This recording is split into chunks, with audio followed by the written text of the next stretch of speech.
Hi, I'm Sarah. And I'm Rena, and welcome to Biopic, a podcast story. This is a podcast where we dissect the good, bad, ugly, and absurd of this specific genre of motion picture, the biopic. If you want to learn more about us, our scoring system, and how we choose movies, please check out our special introductory episode. Introduction, who are we and what are we doing? Before we get started, I do want to mention that Biopic, a podcast story, will be speaking at Intelligent Speech Online. This year's theme is Companions and Rivals, and we will be talking about Capote and Infamous, the two Truman Capote biopics about him writing In Cold Blood that came out within minutes of each other back in 2005.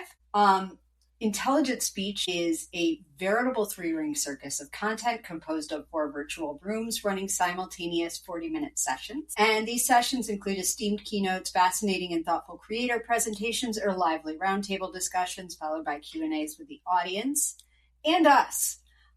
These Q&As, together with space and time for separate chats, create a unique experience in which members of the community can engage directly with the creators they follow.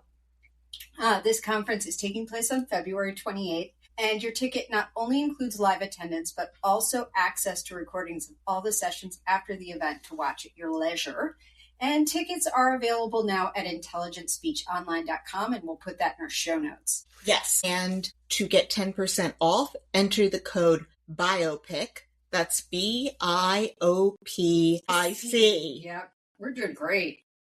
Sarah, what movie are we doing this week? This week we will be talking about the prequel to The Conqueror, Oppenheimer. And if you're listening to this in the future, this is our holiday episode for 2025. Every year, we like to make the Christmas episode a big name movie that everyone is asking for. Last year it was Bohemian Rhapsody, and this year it is Oppenheimer. How is Oppenheimer a prequel to The Conqueror? Because without the atomic bomb testing happening in the New Mexico desert and Howard Hughes' dedication to realism to haul all of that filth back to Hollywood to finish shooting on the film The Conqueror, everyone on the set of that movie wouldn't have gotten cancer and died. About half the cast and crew of The Conqueror eventually got cancer because they were filming 135 miles downwind from a nuclear test site in Utah. J. Robert Oppenheimer, you killed John Wayne. Rena, is there a trigger warning this week? This movie contains depictions of and/or references to nuclear war, anti-Semitism, the Holocaust, suicide, communism, academia, the Ethical Culture Society, World War II, atom bombs, hydrogen bombs, radiation, or Sanskrit, premarital sex, bongo drums, chain smoking, Harry Truman, Nazis, Hiroshima, Nagasaki, fellow travelers, socialism, HUAC, mushroom clouds, conservatives, backstabbing, paranoia, egos, Albert Einstein, copious alcohol consumption, actual dysfunctional alcoholism, presidential cabinet meetings, complicated marriages, unions, limousine liberalism, resentful white Russians, polyglots, intelligentsia making naive assumptions, the military, cancer, and the United States of America. Did you mention bad parents in there? I forgot to mention bad parenting, and you see quite a bit of that in this movie. Oh, do you ever? And Rena, can you give us our spoiler warning? Spoiler warning. We are going to spoil everything, including possibly the major plot points in works of narrative art having nothing to do with this particular movie.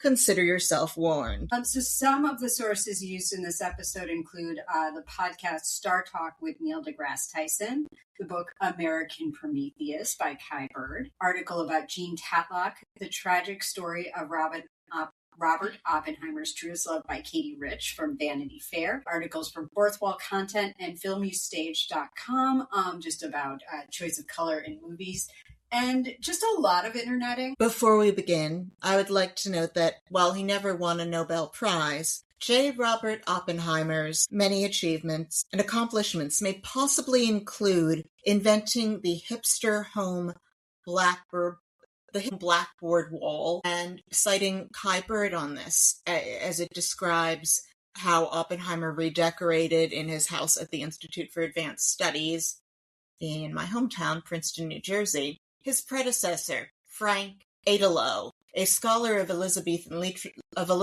literature, had hung on the walls framed prints of wistful scenes at Oxford. Oppenheimer took these down and replaced them with a blackboard that ran the length of the wall. You know who else, what other Peace Prize he never won was a FIFA Peace Prize. What a downer. Indeed. Sarah, can you please tell us a little bit about J. Robert Oppenheimer and about the 2023 movie Oppenheimer, starring Cillian Murphy as Robert Oppenheimer? I'm going to try and keep this as brief as possible, just because there's a lot out there about this guy from our friends at Wikipedia. Julius Robert Oppenheimer, born April 22nd, 1904, and died February 18th, 1967, was an American theoretical physicist who served as the director of the Manhattan Project's Los Alamos Laboratory during World War II. He is often cited as the father of the atomic bomb for his role in overseeing the development of the first nuclear weapons. He was born in New York City and obtained a degree in chemistry from Harvard in 1925 and a doctorate in physics from the University of Göttingen in Germany in 1927. Studying under Max Born. After research at other institutions, he joined the physics faculty at UC Berkeley and was made a full professor in 1936. Oppenheimer made significant contributions to physics in the fields of quantum mechanics and nuclear physics, including the Born-Oppenheimer approximation for molecular wave functions, work on the theory of positrons, quantum electrodynamics, and quantum field theory, and the Oppenheimer-Phillips process in nuclear fusion. With his students, he also made major contributions to astrophysics, including the theory of cosmic ray showers and the theory of neutron stars and black holes. However, I did not find anywhere in his bio where he wrote an end of term paper on the Cosby Show, which is something that he and I do not have in common. 1942, Oppenheimer was recruited to work on the Manhattan Project, and in 1943 was appointed director of the project's Los Alamos Laboratory, tasked with developing the first nuclear weapons. His leadership and scientific expertise were instrumental in the project's success. And on July 16, 1945, he was present at the first test of the atomic bomb Trinity. In August of that year, the weapons were used on Japan in the atomic bombings of Hiroshima and Nagasaki. To date, the only uses of nuclear weapon in conflict. In 1947, Oppenheimer was appointed director of the Institute for Advanced Study in Princeton and was chairman of the General Advisory Committee of the new United States Atomic Energy Commission. He lobbied for international control of nuclear power and weapons in order to avert an arms race with the Soviet Union. Later opposed the development of the hydrogen bomb, partially on ethical ground. His stances, together with his past associations with the Communist Party in the U.S., led to an AEC security hearing and the revocation of his security clearance. He did, however, continue to write, lecture, and work in physics, and in 1963 received the Enrico Fermi Award for contributions to theoretical physics. And the 1954 decision was symbolically vacated in 2022. And the movie depicts all of these events. So a little bit about the movie. Oppenheimer opened on a very celebrated weekend in July 11th, 2023, along with Gerwig's Barbie, making it the Barbenheimer weekend. It was a huge hit right from the jump.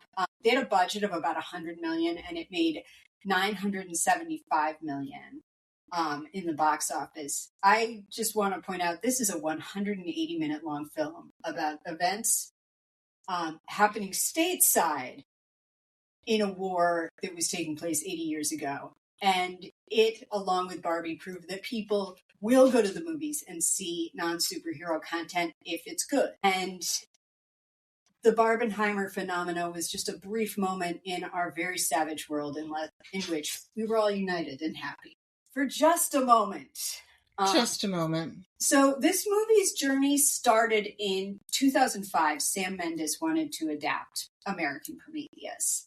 That didn't happen, so the the option on the book bounced around for a long ass time. And even our old friend Oliver Stone was considering directing it, but ultimately declined because he, quote, couldn't find my way to its essence. I'm really glad we don't have an Oliver Stone Oppenheimer. Me too. He's a wrong man for the job. In 2015, J. David Werngo, a producer, optioned the book and then commissioned and rejected several scripts. During the pandemic, he flew to Hollywood to meet James Woods, the actor, who set up a meeting with producer Charles Roven, who worked on a bunch of Christopher Nolan movies. And Roven gave a copy of the book to Nolan after that meeting.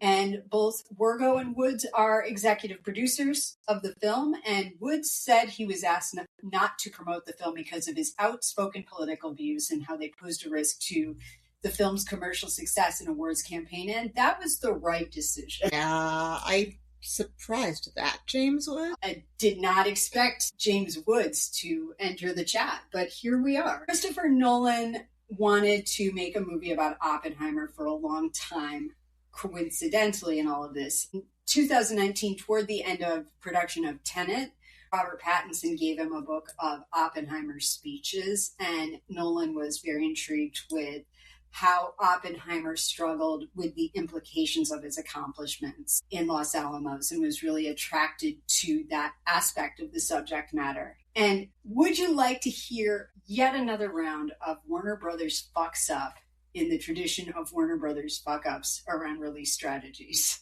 Yes. Okay. So Christopher Nolan had a very long relationship with Warner Brothers going back to his film Insomnia, which he made in 2002. If you look at Christopher Nolan's filmography, you will note that he has made what I would call a fuck ton of money for Warner Brothers.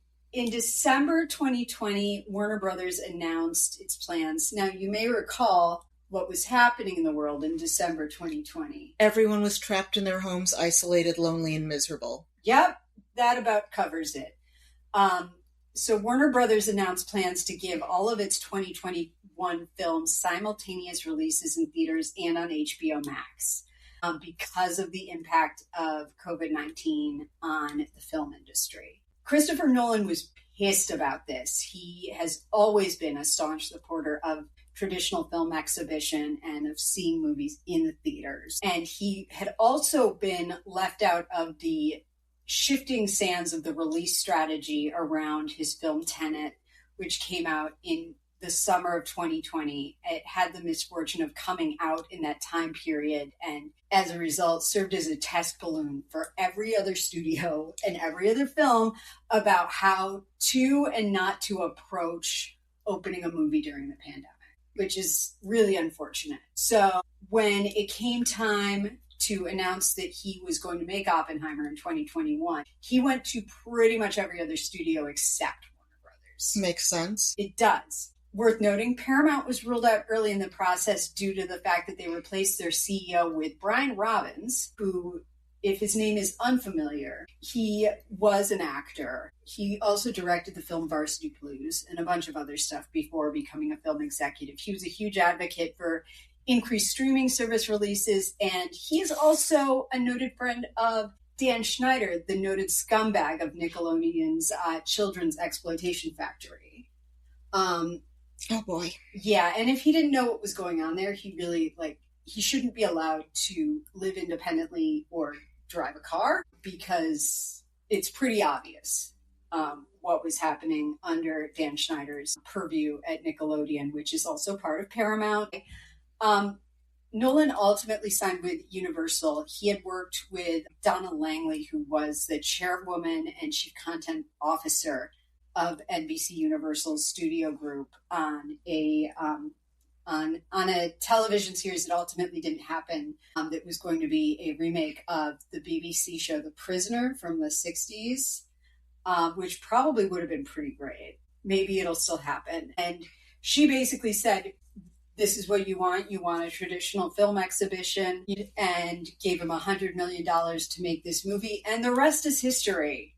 So that's some of the backstory. I think that Nolan made the right choice. Warner Brothers screwed up. They sure did. Once again, Warner Brothers messed up the release of a movie.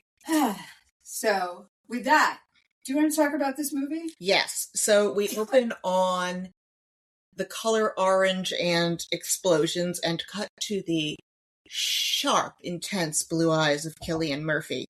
He's fully transformed in this movie. He doesn't seem to blink a lot.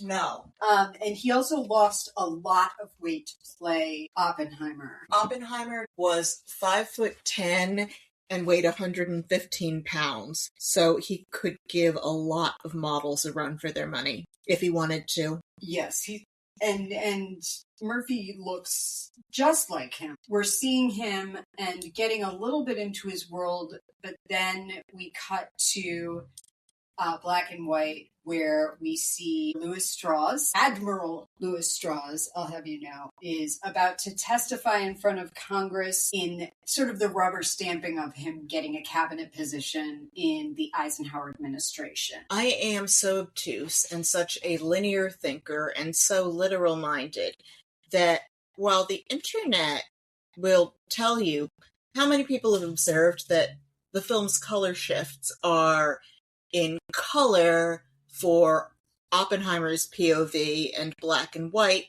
for Strauss's POV, I read color to black and white switches as shifting times periods. The first time I saw this movie, which was on a little thing on the back of a seat on a plane, which, like Lawrence of Arabia, is absolutely how everyone should watch Oppenheimer. I was going to say Christopher Nolan would be thrilled to know that's how you experience this movie. For the first time, yeah. Yes. And then I watched it on your screen, and someday I will seek it out in theaters, because this movie is impressive. I didn't realize that I kept trying to think, oh, is this that this is now the future of the past, or the past of the past? But no, and the black and white scenes deliberately feel more claustrophobic, and what they're indicating is that Strauss has a much narrower worldview, and just how constricting his manner of thinking is, and how narrow. When you shift between color and black and white, I don't know if any films did this before The Wizard of Oz, but because we have that reference to black and white and to the color shift, I think that when directors use it, they know that it signals the protagonist is moving, or the viewer is moving between a sadder, troubled world and a vibrant, exciting one. And it's obvious enough from the visuals and the meaning we perceive in black and white versus full color, but I think that there's also an argument that directors who make this choice know that audiences will feel a Wizard of Oz reference in their understanding beyond what color shift means. And of course, I had no idea what I was talking about because I have no business doing a movie podcast without you. It's simply that it did not occur to me any time I watched this film that it was meaning to be a shift between the two men's points of view. Just as a reminder, I have no business doing a history podcast without you.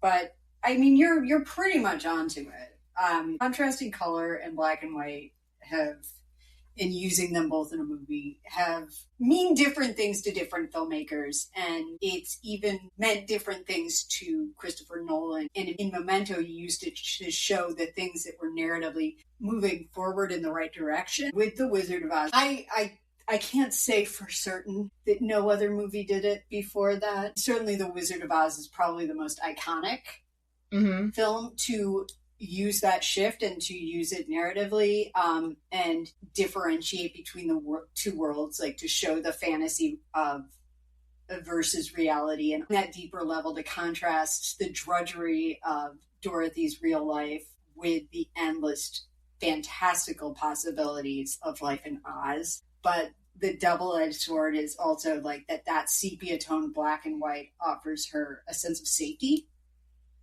and that is what she ultimately chooses. Of course, it is a dream. You don't really get to choose to stay in a dream, I don't think, unless you're on the poppies. Oz doesn't offer safety, and there's danger and awakening in Oz that she ultimately, backs away from. Another movie that does it that uses that transition really well is Pleasantville, which uses color to indicate a more complicated world. So I am very fond personally of how Steven Spielberg used it in Schindler's List, which is just that there is one little girl wearing a red coat, and you just see the red coat. It's the only color you see in the movie until the epilogue. It gives you a very personalized context within the astonishing numbers of the Holocaust and this one tiny girl's journey, and you feel it like in your soul. Black and white also can evoke a nostalgia, because when we were in black and white in America, everything was great. It shows the simplicity of viewpoint. Louis Strauss and his vengeful, good and bad, simple-minded approach to Oppenheimer. As a human, like, he sees himself as a conquering hero and as someone who is doing the right thing and punishing the bad. To your point, too, it's a really easy visual cue to see different time and place and to add that texture. And I want to make sure I don't sound condescending, because like what Christopher Nolan achieves in this film has already been written by far smarter people than me, and I agree with all of them. I just think that it's a really approachable way to show the layers of storytelling without kicking people in the balls. It's also used, apparently from the trailer, for the Bruce Springsteen film that came out a couple months ago, Deliver Me From Nowhere, which we will get to at some point in 2026. The movie I've watched the most times that it's used in, where it's used much more simplistically, is a biopic that I've watched many, many times as a teenager and in my 20s, called Mrs. Parker and the Vicious Circle, where it's used to shift between her time at the Algonquin Round Table, coming up in that world, and her, like, from the mid-1930s onward, where we see that world she was in when she was younger was colorful. I don't know when we'll get to that movie, but it's one that was deeply influential on baby Rena. I have a question that just came to me in regards to Springsteen biopic. Yeah. Do you think all of the color in his world got sucked through the hole in the floor? His adult world is colorful, but his childhood world is black and white, so it's possible that the color actually came through the floor and invaded his world, and him and Jeremy Strong in the trailer were just giving this hole in the floor a bum rap because it added color to his world. On the other hand, given the time period, it's possible that the world lacked color before there was radioactive waste, which seeped through the hole in the floor of Bruce Springsteen's childhood bedroom, thereby colorizing the world, as we learned from Calvin and Hobbes, but without that context. You know what? I'm on board. And yeah. I hope this is the case. So we're in these hearings with Strauss, and he sucks. He is a petty, vindictive man who also thinks the world revolves around him. He has a chip on his shoulder, and when it's said that he's a self-made man, my reaction is, if you're going to be self-made, could you make yourself like a little less petty? He's hung up on them addressing him as Admiral. You know, people who really are all that don't really care about the title that much unless it's clear they're being disrespected, which will brush right by them because they have a quiet confidence. We talked about this a little bit, just the fallacy of the self-made man. Anyone who says they're self-made is already a huge douchebag, because they are acting as if nothing that they could be wouldn't be possible if they hadn't done it, which, you know, that's not true. We saw Oppenheimer's hearings, which is he's speaking in a monotone. And now that I have been told, thank you, Internet, that color is Oppenheimer's POV, black and white is Strauss's, it's like, yeah, duh. I am super obtuse when it comes to the most common sense things sometimes. But Strauss is super fragile. I don't like being in his head. And we were saying, I think that Nolan even uses a narrower camera view because the screen feels so wide and open in Oppenheimer's scenes and then feels claustrophobic once it goes to black and white. Yeah, it feels like you feel very confined a couple of times in this movie, but certainly in those hearings that he's participating in. Throughout Oppenheimer's licensing hearing, it's not a grand event. It's basically like supposed to be like a rubber stamp meeting where you're getting your security clearance again. but it is turned into something much more ferocious and evil because of things that we'll get into. He's being very, very brutally questioned about his history, and it's our way into the Oppenheimer story. It's a good framing device. Yeah. Later in the film, there will be rapid cuts between hearings. Robert Downey Jr. is such an extraordinary actor, and it took him so long to get an Academy Award. I think he did about as well as anyone can do in an Attenborough picture in Chaplin, and he was definitely better than Al Pacino that year, but you never win the Academy Award for the film you're actually winning for. Yeah, that should have been Malcolm X's Oscar. Yeah. I played Snoopy in a production of You're a Good Man, Charlie Brown in college, and I'm pretty sure I was better than Al Pacino in Scent of a Woman in that. That is not a great Al Pacino performance. Hoo-wah! Yeah. Oh. What's really exciting about this movie and what's propulsive about it, and I can't talk about it as well as I would like to because you just need to see this movie, is that when we're not hanging out with this douchebag, Straws. The Southern pronunciation to make him sound a little less Jewish. Even though Oppenheimer, well, the Ethical Culture Society where he attended school is started by liberal Reform Jews, and there's a lot of levels in here where Nolan must have done his research, because there's a lot about the Upper East, Upper West, upper middle, and upper class Jewish experience here that is rich with specificity.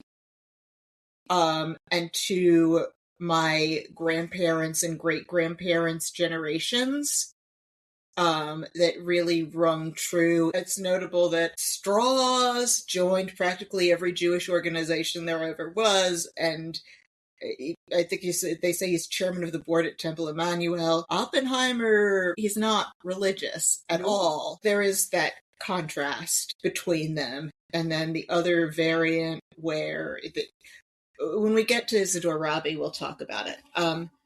But yeah, so you had some notes here comparing this to Temple Grandin. It's wild sometimes how on this show we accidentally do things that bookend each other, even if they don't seem like they should. And this is another movie about someone who looked at the world in a way that was, and saw things that the rest of us don't see.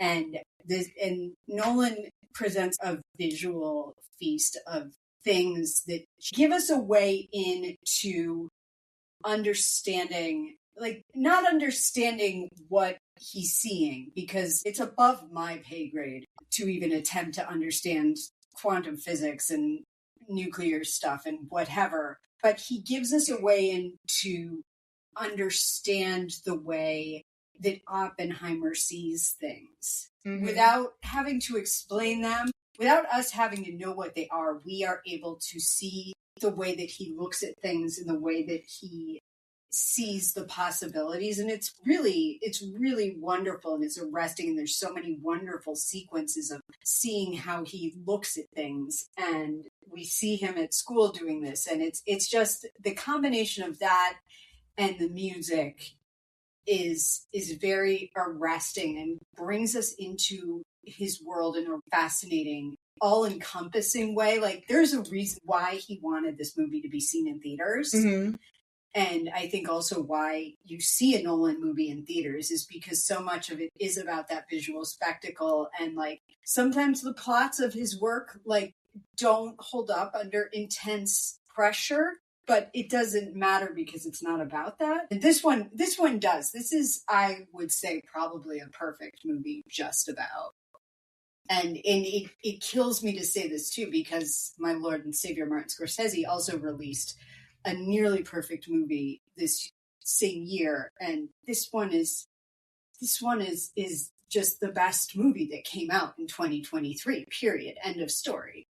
And Killers of the Flower Moon is also a wonderful, nearly perfect movie. I'm so absorbed by every scene. So we cut to his post-grad studies at Cambridge in Britain. He's supposed to be in early post-grad. He does not really look like an early 20-something here. They do the best. Actors kind of have a 15-year realism to either side of their age, and beyond that they're pushing it, but he does move like a younger version of the man, and they don't need to pretend he's a baby for very long. No, I also feel like the smoking, like everybody had wrinkles by the time they were 22 back in the 40s and 30s. And Oppenheimer was a chain smoked his entire adult life. He always had a cigarette going. He quit cigarettes eventually quite late in life,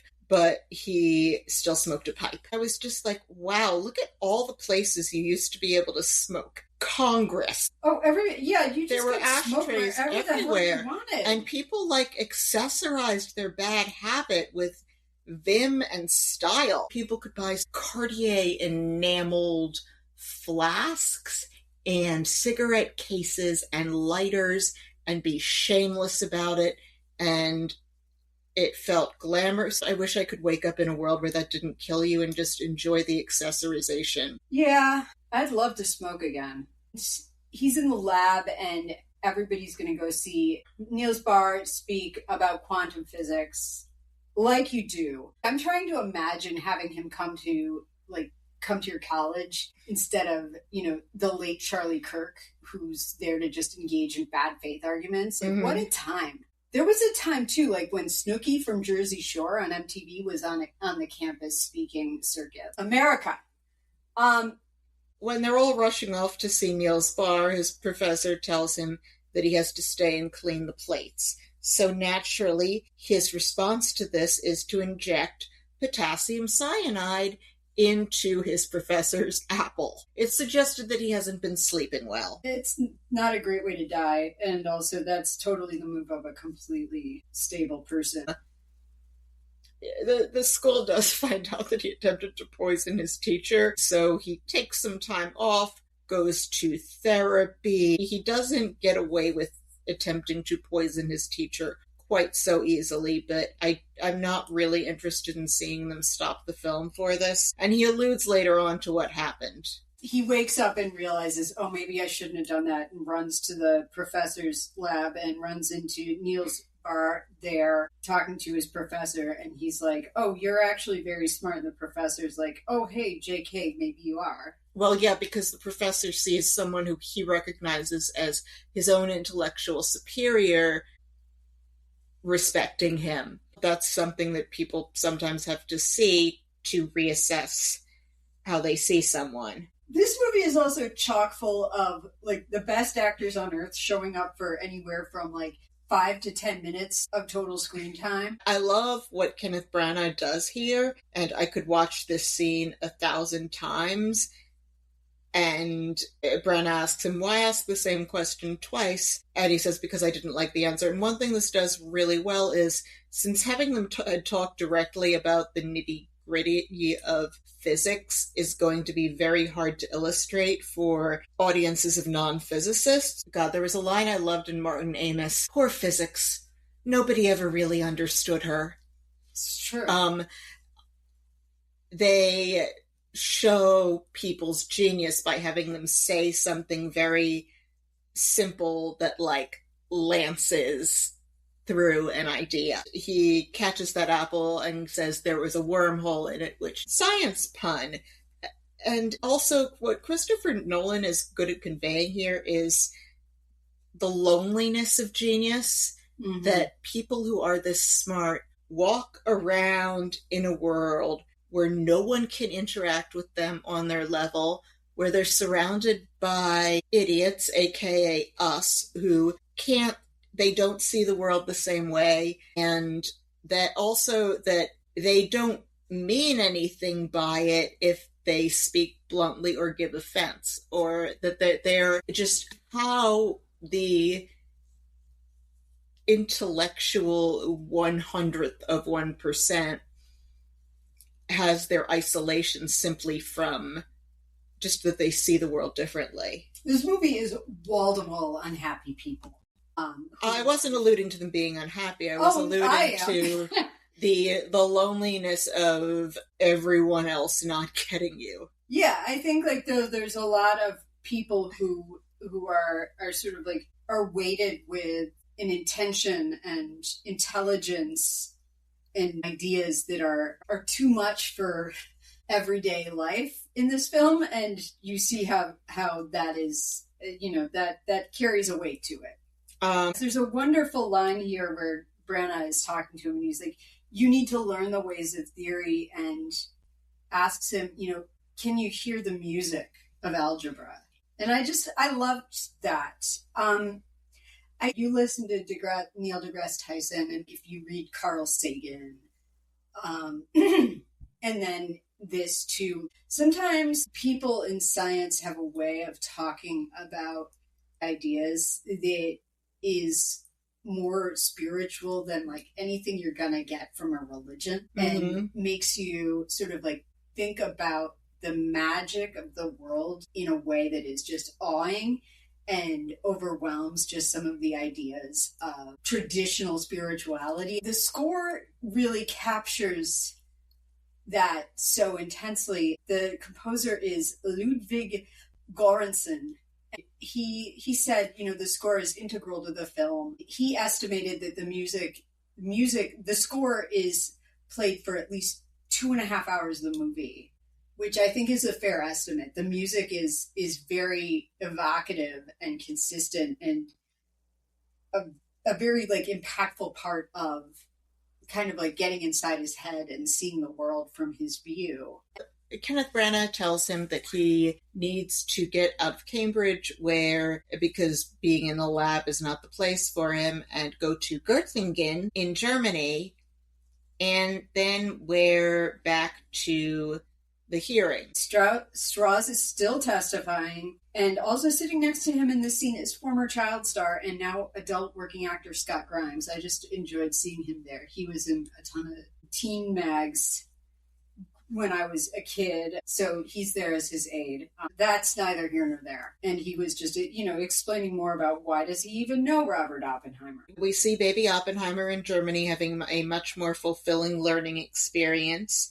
And we see the first meeting between Strauss and Oppenheimer, where Strauss wants to get him to lead the Institute for Advanced Study in Princeton, which, let me be the 100,000th person to explain, the Institute for Advanced Study is not a part of Princeton University. It just happens to be in the same town. They get confused, but not the same institution. Strauss is practically fanboying at him in this, and you see, he wants his approval so badly. He has no degree, but he's clearly interested in physics, and his family didn't have money to send him to a university, and I almost start to feel sorry for him. And as the film goes on and you see a lot more and more of Oppenheimer's interactions, one of the things is that all of the stuff that Strauss is oversensitive over, it's just Oppenheimer. He does this to everyone.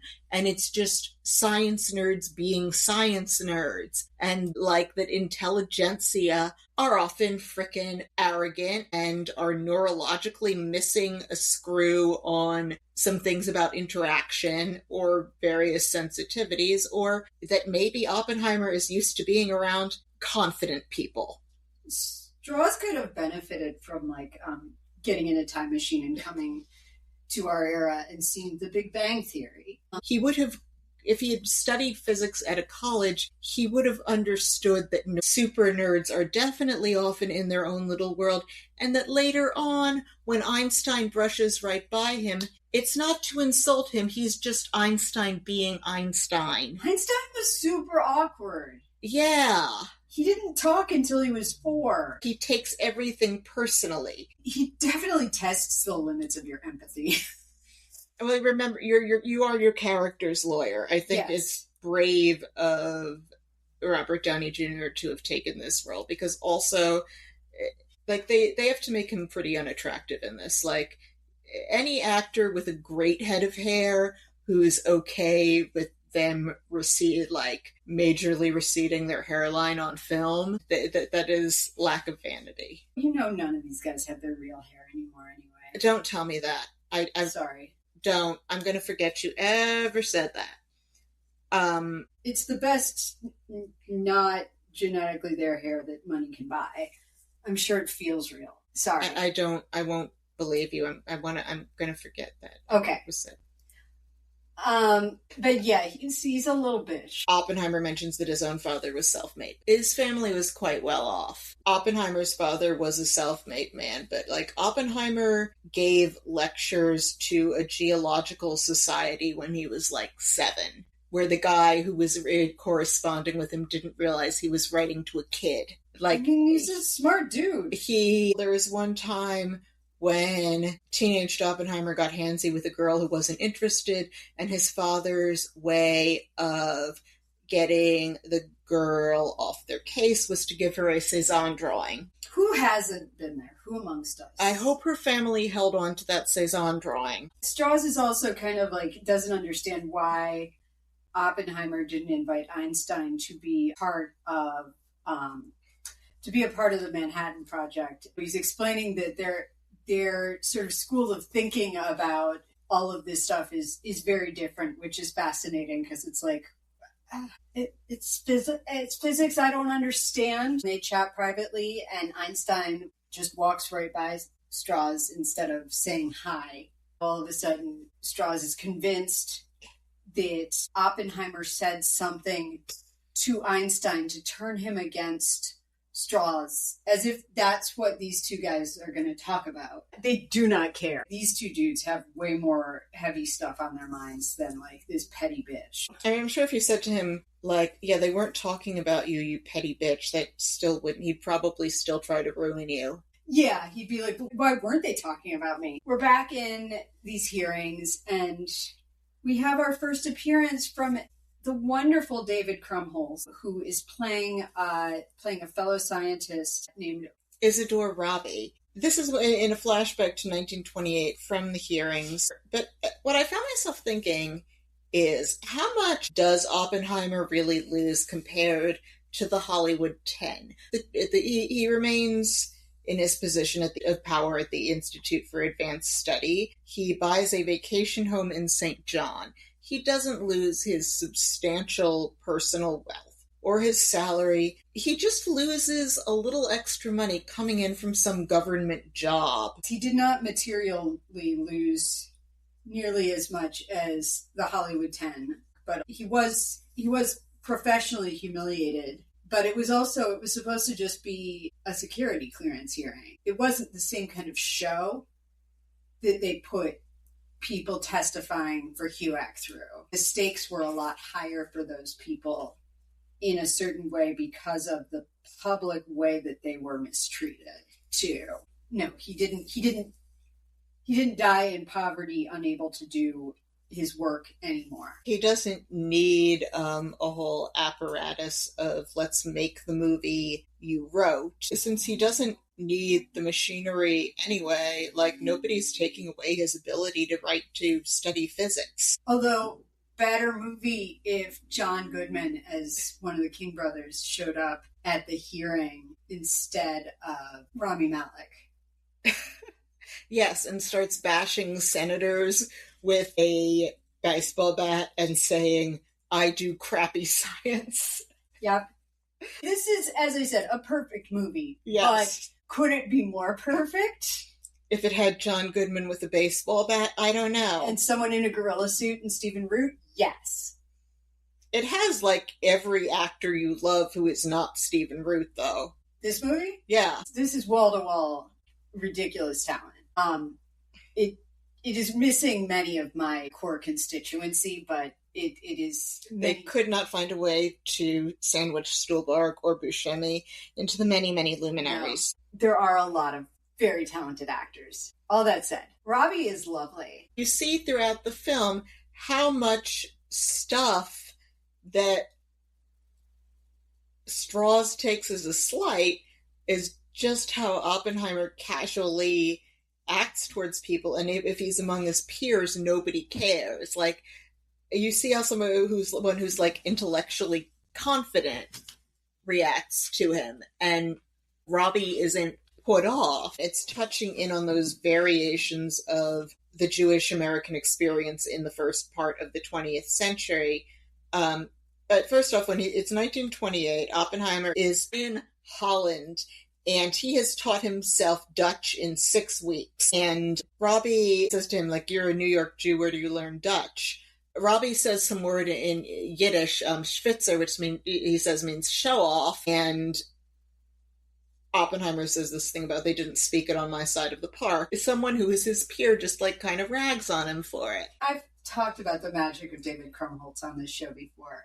Yes, you have. He has it here too. He is an incredibly talented actor and has been his whole life, because those of us who have had Krumholtz stock since childhood know him from Addams Family Values and from the movie Life with Mikey, starring Michael J. Fox, in which he plays a really monstrous child actor. So I love this performance. He imbues it with so much warmth and humanity. And forgive my using of your word, he's a mensch. At one point he shoves, I think it's a small pastry at Oppenheimer and tells him, eat. And just a note on what young Oppenheimer did for nutrition, and you wonder how he stays alive. So his diet often consisted of little more than chocolate, beer, and artichokes. Lunch was often a black and tan, a piece of toast slathered with peanut butter and topped with chocolate syrup. Add smoking to that, and his breath must have stunk. Everybody's breath would have stunk. Yes. And nobody could smell, because when you're a smoker, you lose your ability to smell. Robbie tells him that he has to meet Heisenberg. It's not Breaking Bad's Heisenberg. Bryan Cranston. No, it is not. It's the real Heisenberg. He tells us in his hearing he ends up at Berkeley after returning to America, and he is going to teach. We meet his friend Dr. Lawrence, who's played by Josh Hartnett, who's lovely in this movie. He also briefly meets Heisenberg, who tells him, we need to publish together, and Heisenberg subsequently winds up working for the Nazis. The average age at Los Alamos was 25, and all of these men around the rad lab look so young to be called doctor to me. They're all children. And he gets his first student, a young man named Lomanitz, and just the one student shows up.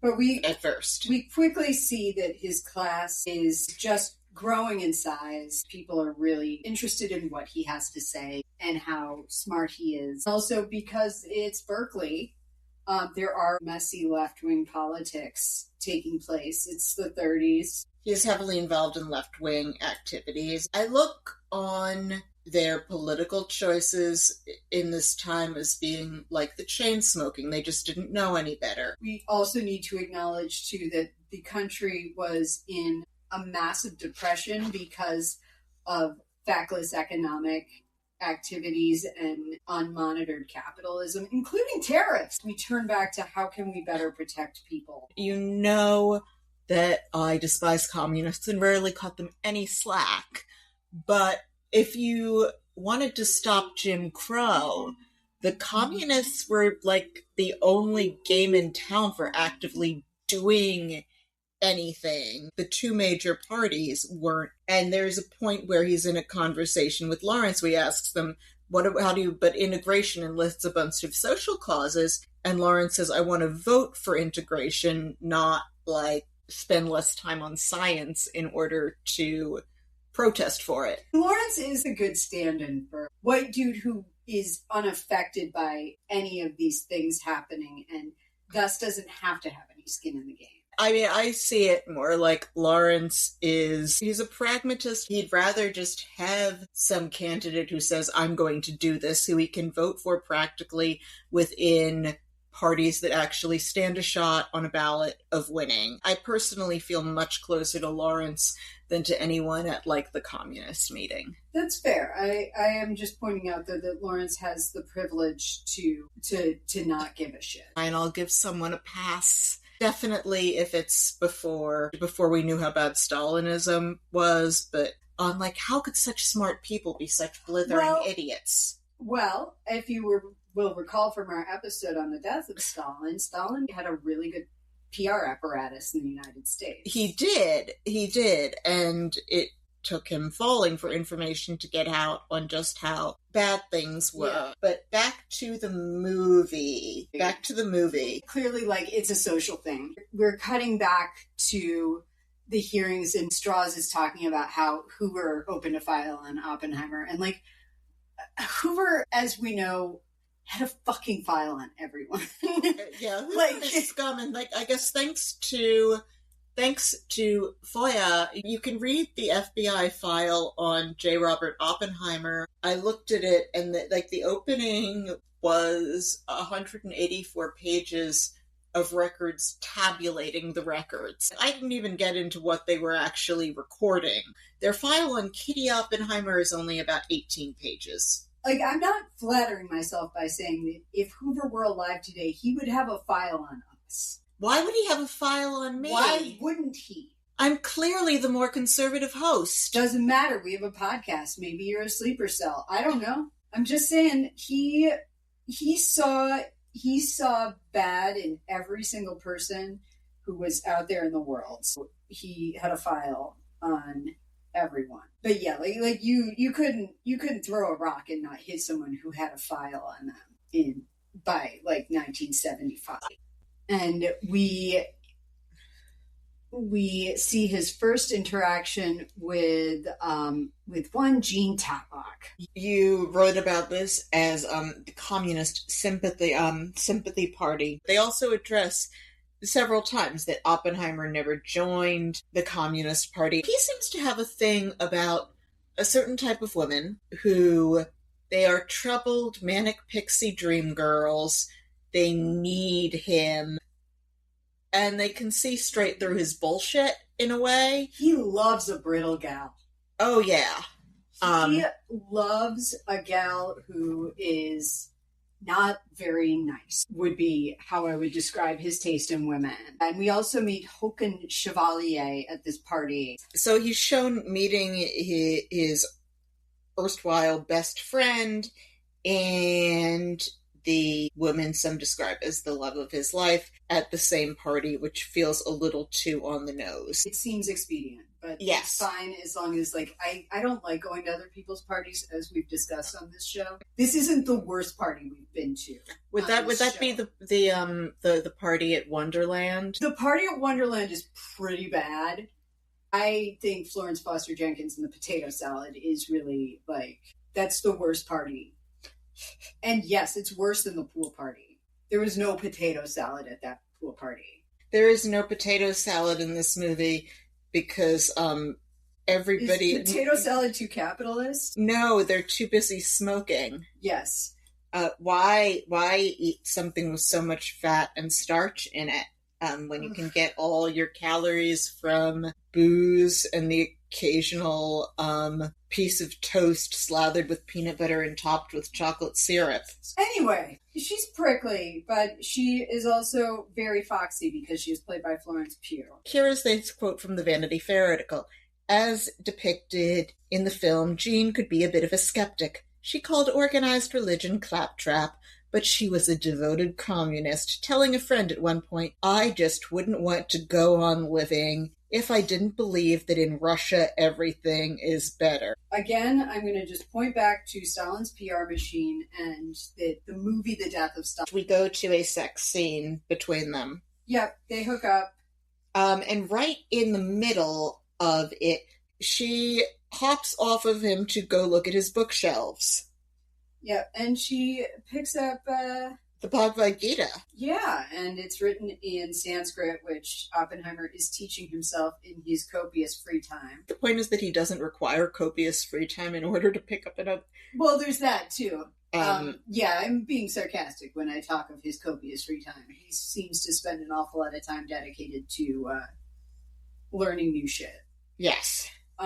So he's a human doing, as we would say in the New Age space, Mr. Oppenheimer, and this is the only thing he and I have in common besides a love of cigarettes. He's just very sort of like curious about the way people think and what and ideas and things, and I think that's probably why he's exploring this and not particularly concerned with other people being into this stuff. They go out riding at his ranch in Los Alamos, and he announces to Lawrence and his brother that if he could find a way to combine physics and New Mexico, his life would be perfect. He eventually, guess what, honey? To quote future episode subject, more tears have been spilled over answered prayers. Yeah, he gets what he wanted, and life is not at all perfect. He is back in, I guess it's Oakland. Jean does not want to hold his hand on the street. I love the coat she's wearing here. Oh, yes. She looks gorgeous. So he sees Alvarez running in the streets, and it's announced the Germans have split the atom. Pretty exciting stuff. And then Alvarez is able to replicate it on a machine in a way with a particle collider thing that none of it makes any sense to me. I don't understand what's going on. But they are also able to split the atom. And then we have some drama between him and Jean because she doesn't want him bringing her flowers. And oh boy, does she ever send mixed signals. And I just want to note, I would die to have a man like this bring me flowers. He is quite the ladies' man. I love where Jean tells him, oh, you just needed to get laid. And he's like, yeah, it took the therapist 2 years to figure that out, and he said it much less succinctly. Yeah, and then there's some talk about unionization, and Lawrence tells him to stop bringing his politics to work. And then they publish a paper on black holes, which is revolutionary, but unfortunately, Hitler has stolen their thunder by invading Poland. They broke that news on the wrong day. September 1st, 1939. This day is going to be remembered for something else. They're like Farrah Fawcett dying on the same day as Michael Jackson. Or remember China dying on the same day as Prince. Oh, I didn't remember that. Oh my gosh. We meet Kitty. All things considered, he's still better off having married Kitty than marrying Jean. Yeah, Kitty is, in her own way, much more supportive of his genius, but she is also salty. She's also like a wildly unpleasant woman in her own ways. She's messy. She's been married 3 times, and that third marriage is still active. He nonetheless manages to impregnate her. When she talks about her life, 19 times out of 20 when we see a character talking about their life in an exposition style way, it doesn't work. But it does here. Totally does here, yeah. Nolan is just a better filmmaker. So Oppenheimer goes to tell Jean, who, she wants to have it both ways. She wants him constantly available, but she always wants to tell him no. She wants him around, but then she puts his flowers in the trash.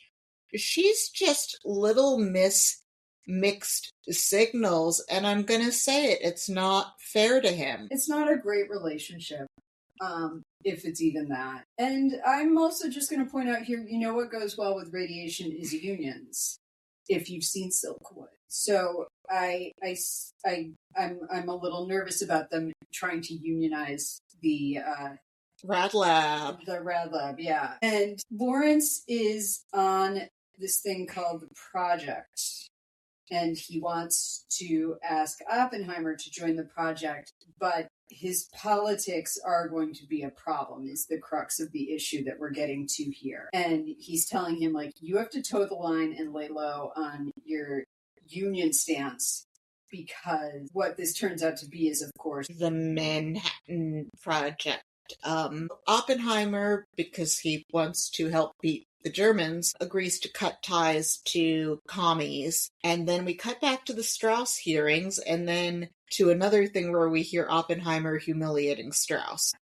We have another incident of Strauss feeling slighted by Oppenheimer. We also find out that the typical security issues that would have caused them to not have someone like Oppenheimer on this project had to be overlooked for the expedience of getting this project done, and the fact that the only people who could do it were these people who had really messy academic political affiliations. Kind of, in terms of like getting the best minds on things, it's kind of unfortunate for government, like that so many of the people they need have had radical political pasts. Well, I think it's also probably something to do with people going to school and learning about the world and wrestling with more complex ideas, and the resulting effect of that being that people don't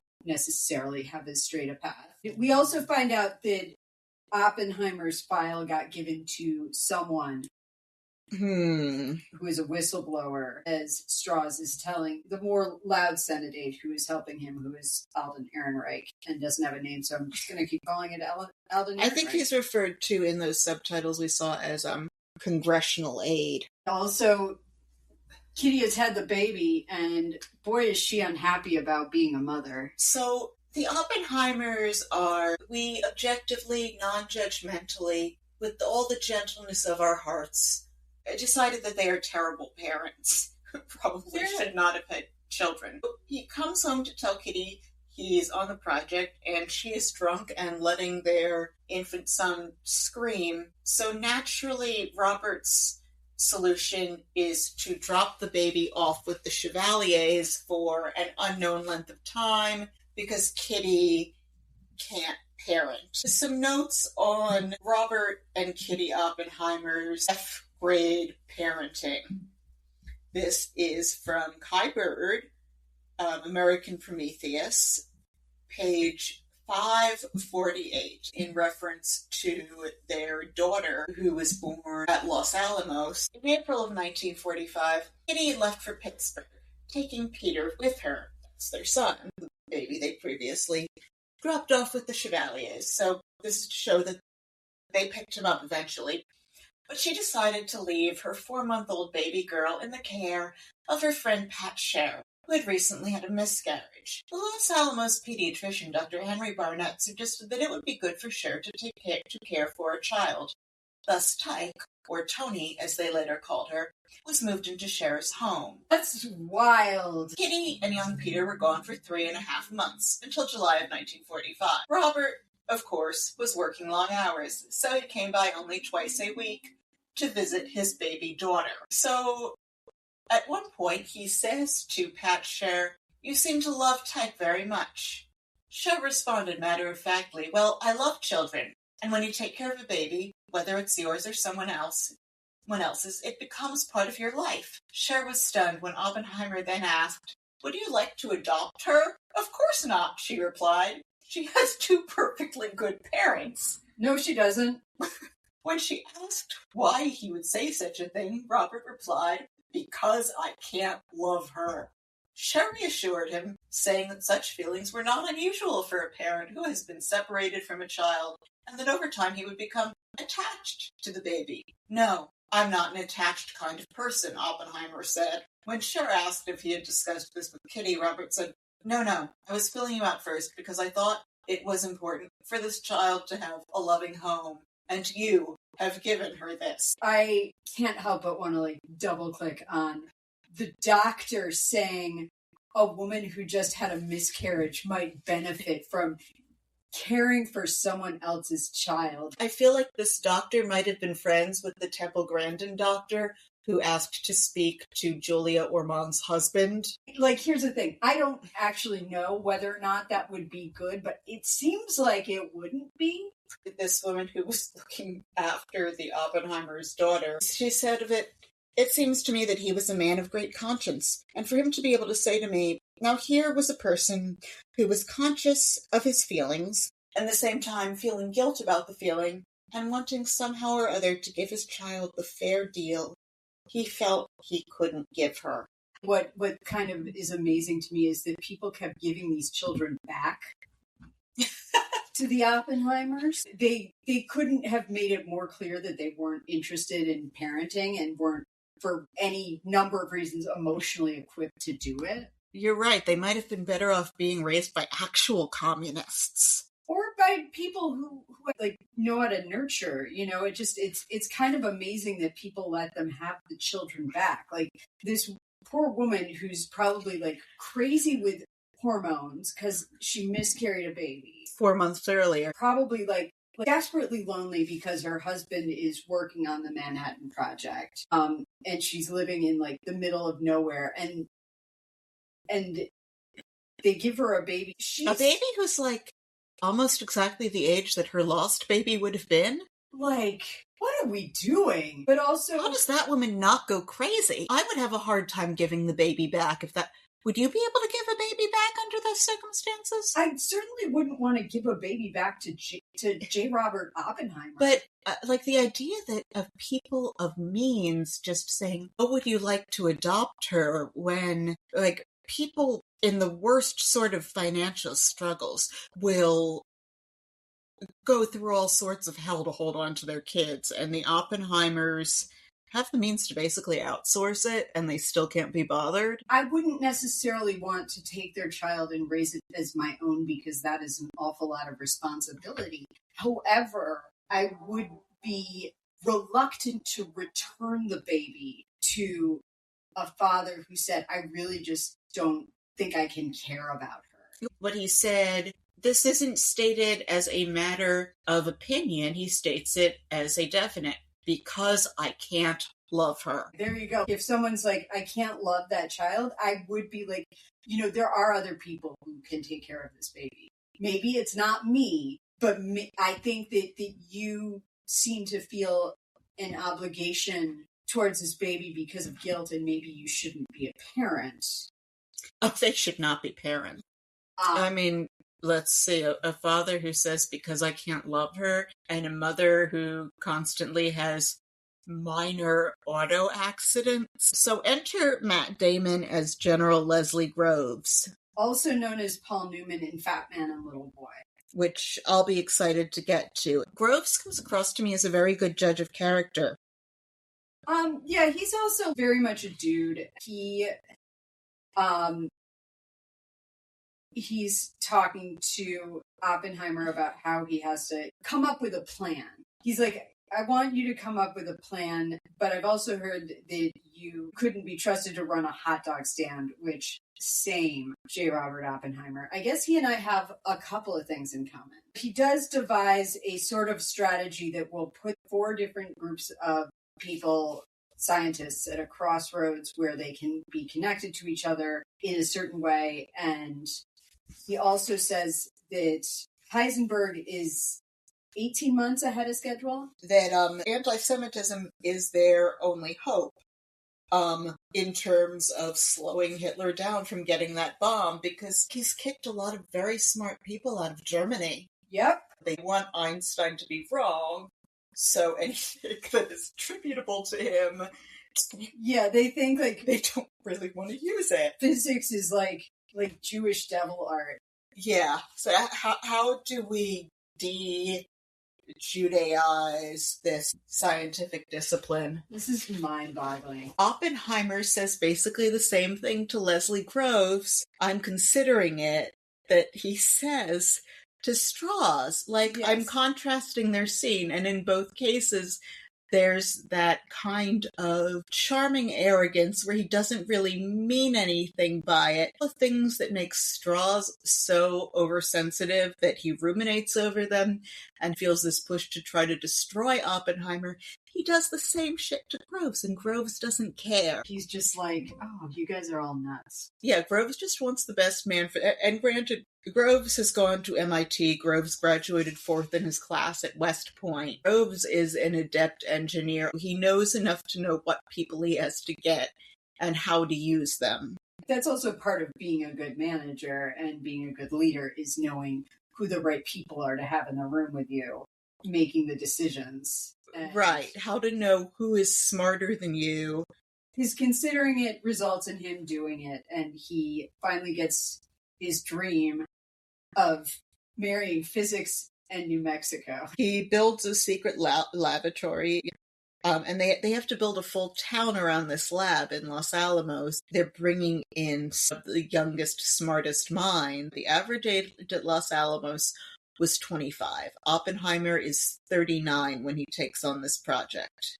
This starts probably one of the best hour-long sequences in a film in the history of ever, because this is the start of like the getting the gang together and collecting all of the people and building the bomb. And it is just fucking perfect. Like, where it is like, are they gonna be able to do this?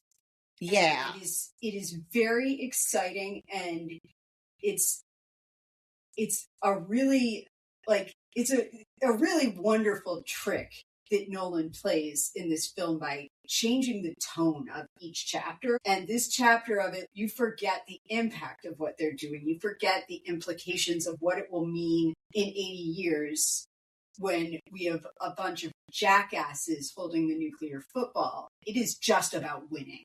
It is about getting there first. It is about beating the Germans. And it's really exciting. Yeah, and the best part of any movie is the getting the gang together sequence.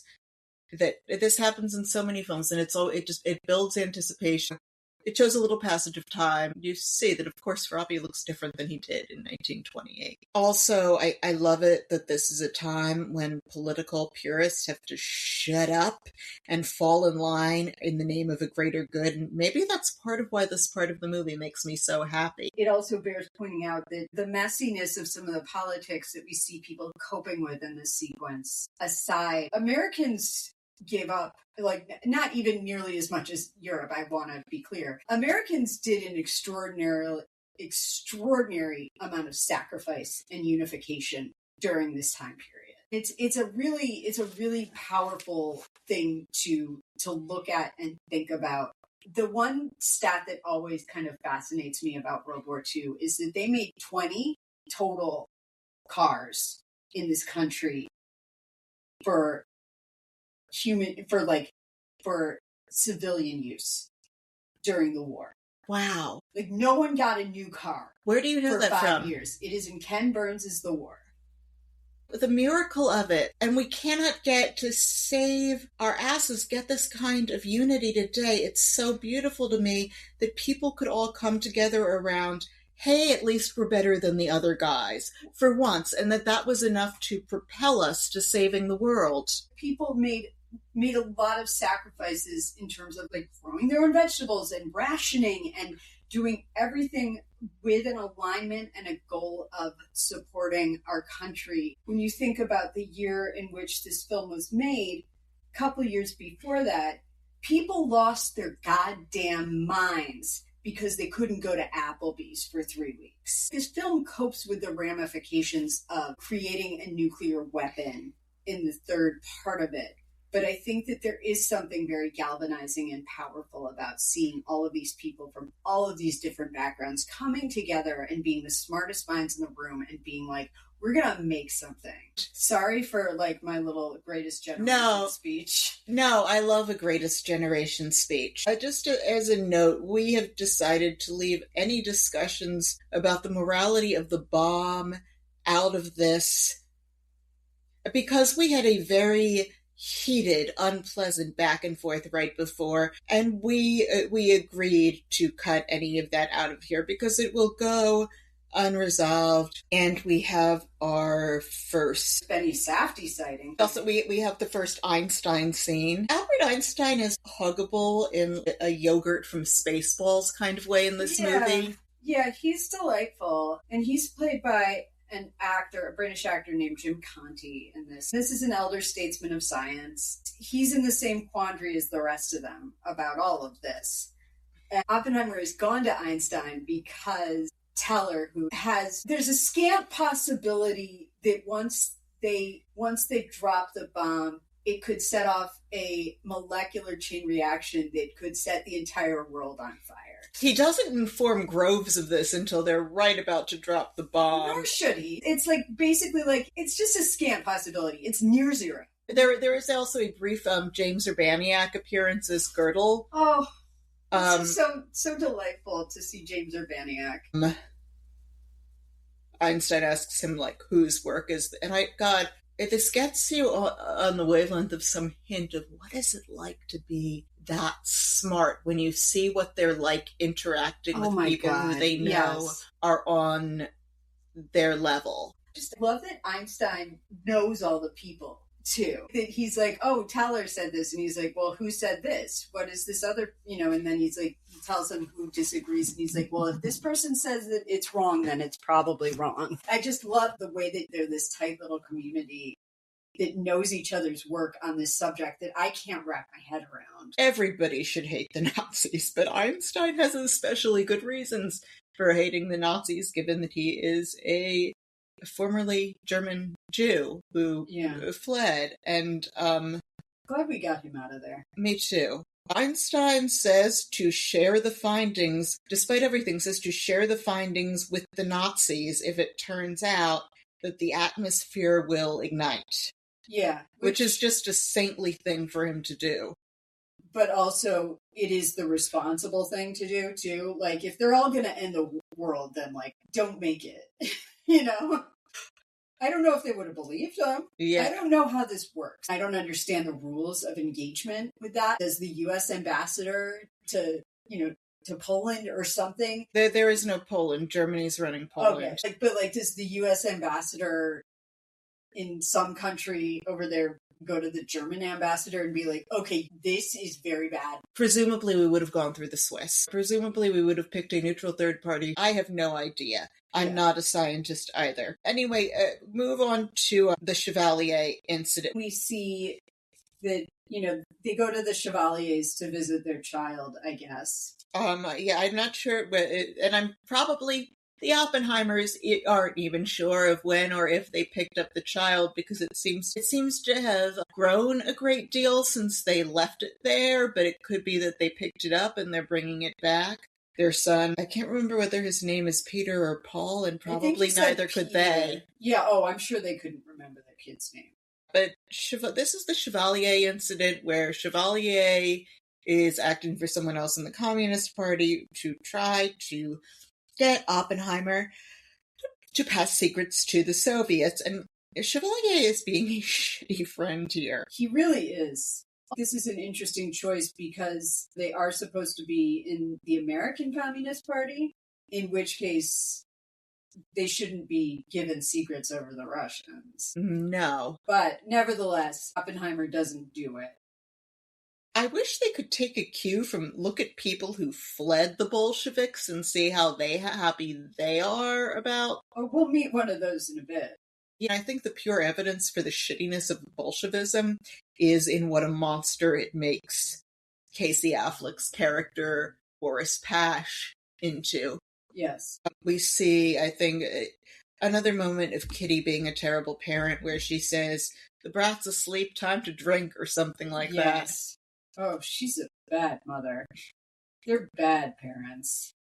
I mean, I don't think neither of them appears to be physically abusive. They're just drunk and distant. They're not capable of the job. It was a different time where kids kind of raised themselves, I guess, a little bit too. Anyway, we're back in the hearing, and we hear Robert Downey Jr. testifying about how scientists don't respect people who aren't scientists. No, I think it's that ordinary people don't respect what scientists do because they can't understand it. I'm just refuting him. What business does someone who doesn't even have a degree in science have being on an atomic energy commission anyway? He's a science fanboy. He's a sitting around the basement reading about science. We need fewer enthusiasts on topics who aren't actually trained in them, doing the work of the people who understand it. There's a moment here where I think we are quite used to seeing drama around people getting rejected from cabinet posts. They do have someone point out, no one has been rejected from a cabinet post since 19... We talked about Chevalier being a shitty friend, and I have never done anything so bad, like put out feelers for a friend to commit treason. Yeah, this is next level bad friending. I was just thinking, it is a miracle that Kitty never killed a kid with her car. I'm sure that with her minor auto accidents, I'm going to assume that when your husband is the head of the Institute for Advanced Study, the Princeton police offer to tow your car home and don't do anything about whatever you drove it into. They would probably not grant her diplomatic immunity if she killed someone. But certainly, like, driving the car into a tree or a sign or something like that, like property, I'm sure they let that slide. Robert Downey Jr. is still testifying and talking about how scientists don't respect people who aren't scientists. And I think that's just because he hasn't been around scientists long enough to just know, oh, this is how nerds act. And they pointed out that as of 1959, the last time that a cabinet appointment didn't get approved was 1925. Even in our very contentious times where everybody has bad manners, they usually squeak through. It occurred to me here that Robert Downey Jr., he's giving a performance of a man giving a performance.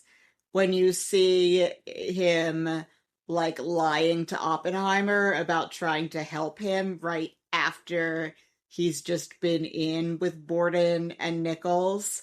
And before we get further, Strauss has the title Admiral and likes being addressed by it, and he did serve in the Naval Reserve. The title of Admiral was given to him in November of 1945 by Truman. So after the war, and officers of the sort who actually served in combat and wore uniforms while serving in combat seem to have frequently regarded the expectation that they address Strauss as Admiral as some Gilbert and Sullivan ridiculousness, like, when I was a lad, I served a term as an office lad at an attorney's firm. Like, stick close to your desks and never go to sea, and you may someday be the Admiral of the Queen's Navy. So it's like some kind of like combination of like a Make-A-Wish and cosplay as the Admiral. He is a cosplay well, okay. Is he a colonel? We shouldn't make fun of the reserve. But you're right. He did rise quite high in the reserve, but it's considered fairly unusual to give the title Admiral to someone in the reserve. What I am making fun of here is the vanity plate of the title rather than serving in the reserves. Like, that's something I can't do. So I have no ground to stand on when it comes to making fun of it, but I am making fun of the fact that he got the title and demanded everyone call him that, because like that sounds like something a small man would do. Yeah. What Strauss doesn't realize is that the Chicago men are going to be to the left of the Los Alamos men. He assumes that Hill is like him and will be sore at Oppenheimer for not signing his petition, because you saw, like, Oppenheimer slaps that petition away and it clatters down onto the floor and Rami Malek has to scramble after it, and he doesn't, like, seem to hold that against him because he's not a tiny, tiny man. Yeah. Rami Malek's here. He treats them like a monolith. Is it just me, or does Strauss never crack a joke? I don't believe he does.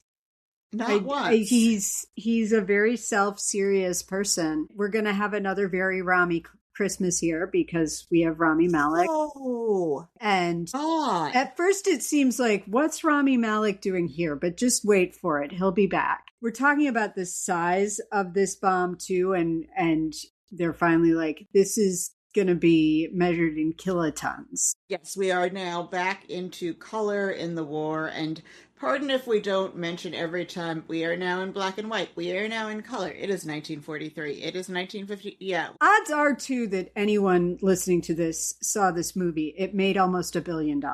Yeah. So anyway, Teller suggests the H-bomb. He looks like he's wearing guy liner. But the Safdie boys just look like that. They have like richly pigmented eyelashes. Teller is quite difficult to work with. He is hung up on his super bomb from page 585 of American Prometheus. The mercurial Hungarian physicist was supposed to be working on a complicated set of calculations necessary for the implosion bomb. but Teller wasn't performing. Teller had no interest in a fission bomb. After Oppenheimer decided in June of 1943 that wartime exigencies dictated a low priority for the super, Teller became increasingly uncooperative. He seemed oblivious to any responsibility to contribute to the war effort. Always loquacious, he talked incessantly about a hydrogen bomb. Neither could he contain his resentment at having to work under Hans Bethe. I was not happy about having him as my boss, Teller recalled. To be sure, his resentment was fueled by Bethe's criticisms. Every morning, Teller would have a bright new idea about how to make an H-bomb work, and overnight, Bethe would prove it cockeyed. After one particular encounter with Teller, Oppie quipped to Charles Critchfield, "God protect us from the enemy without and the Hungarians within." But he also says everyone thought of Teller as a prima donna. He sounds like a character at best and a real pill to work with at worst. One thing about Edward Teller, it seems to make him so sad that he couldn't work on his H-bomb sooner that later, from our friends at Wikipedia, he devised a thermonuclear alarm clock bomb with a yield of 1,000 megatons, 1 gigaton, I think that's what the GT stands for, of TNT, and proposed delivering it by boat or submarine to incinerate a continent. So this was just a theoretical thing he came up. He proposed it. I appreciate ingenuity, but honestly, that sounds like a profoundly dangerous thing to build. See, that's why we're trying to steal Greenland now, so that we'll have something to test it on. Hey, stop this world, I want to get off. Back to the 1950s, the Soviets have exploded a bomb, and Oppie and Strauss are having bad workplace relations. And Nichols is there for the party. Were there spies at Los Alamos? Of course there were. Of course there were spies there. Like, we saw how easy it was for Chevalier to just be like, hey, if you know anything and want to move it along, you totally can tell me. The spy that did give the Los Alamos secrets to the Soviets one of them was Fuchs, but there was another one who was a 19-year-old kid who he basically walked into some local thing, connected in some way to the Soviet Union, and gave them the plans and the information to whoever was randomly there. One of the things that comes up again and again throughout this movie is betrayal in terms of doing good things for a cause and then being shunted off and betrayed by that, whether that is Strauss or that's him sitting in these meetings. He built the atomic bomb and led the charge for that, which ended World War II. Whatever we feel about it, those are accepted facts that he did that, and then it ended a war, and decisively so. And then turn around and they're like, we're done with you and we're going to humiliate you. Einstein talks about being betrayed by his country. It's interesting how this sort of the transactional nature of the work that they do, that they're so passionate about, is so interesting how that keeps coming up in this movie. That particular Einstein encounter is the one that we have real documentation on happening, because Einstein also confided in other people about it. A thing I clocked in this scene was that it doesn't occur to Strauss that the Russians also have brains. It is true that there were two spies giving them secrets, but just that he and Truman seem to think that there's no way the Russians could produce a bomb without stealing from us. Yeah, we start to see little bits and pieces, this sort of rise of United States arrogance, too. Because Strauss thinks he's the smartest person everywhere he goes. He isn't. But Hill's testimony, Hill testified at least twice that I could find, and his testimony is blistering. I feel like when Christopher Nolan looked at that transcript, he realized that he had such a wealth of things to cherry pick from for Hill to say.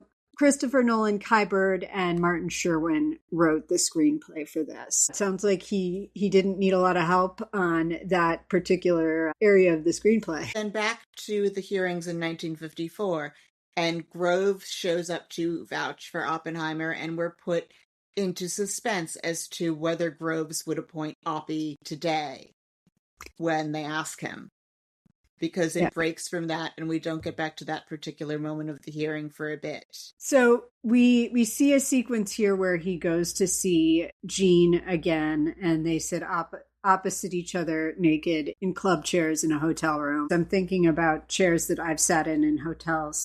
Basically should just bring like a hazmat suit and some plastic sheets every time I travel. And then we see the sequence where he's being questioned about Jean and their relationship, and suddenly he is naked at the table and they're having sex at the table at his hearing. It certainly like gives us a very visceral sense of how embarrassing and shaming this was for him. I liked how they handled this. Not just around getting to see nudity, but around like the metaphorical nakedness before the committee, and also the humiliation of Kitty is in the room. Kitty is really unhappy that he had to talk about this. Yeah.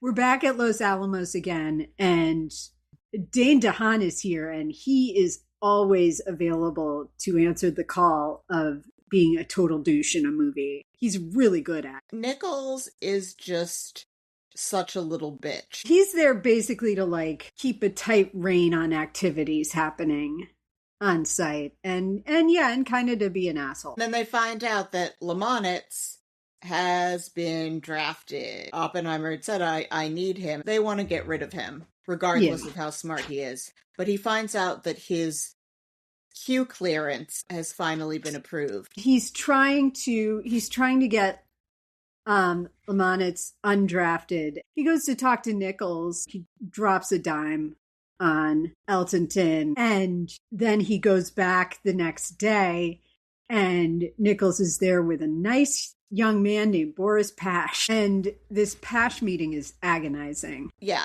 and Groves later says, I would never put you in a room with Pash. A note on Pash, his idea of how to deal with Lamonitz, really lovely person, this guy. Boris Pash, who had not only directed the wiretapping of Jean's phone, but had also proposed to interrogate Weinberg, Lamonitz, Baum, and Friedman in the Russian manner, and then dispose of their bodies at sea. He seems cool.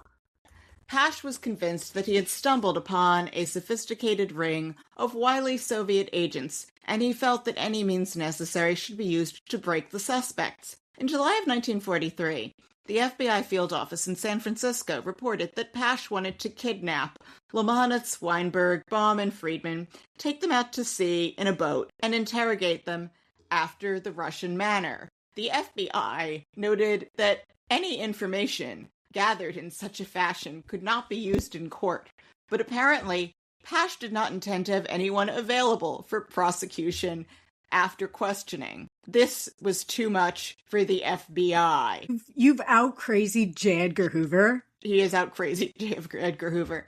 Pressure was brought to bear to discourage this particular activity. As we discussed in our Death of Stalin episode, it's not an admiration, but I have a respect for someone who can out-crazy the worst person operating. Kim and Beria would get along great.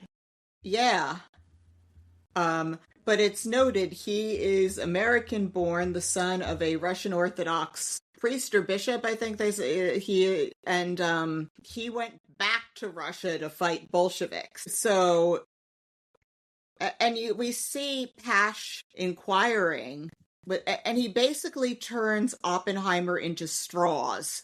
This is Casey Affleck. He's creepy and really effective. So it's Christmas now. There's someone who is credited as Richard Feynman, who is playing on the bongos, which is a thing that Richard Feynman actually did. Everyone is playing a real person who worked there, and they have their characteristics, even if they barely have a line. The attention to detail is amazing here. We haven't talked about the cast here that's just making up these little roles, but there's so many like really strong performers in here, like Olivia Thirlby and Jack Quaid and Josh Peck and Nat Wolff, like all these actors who we see in bigger roles who are all playing these scientists and are in and out of the movie with like 5-10 lines maybe. It's just a really impressive cast. And we get the best Christmas present ever, which is Kenneth Branagh.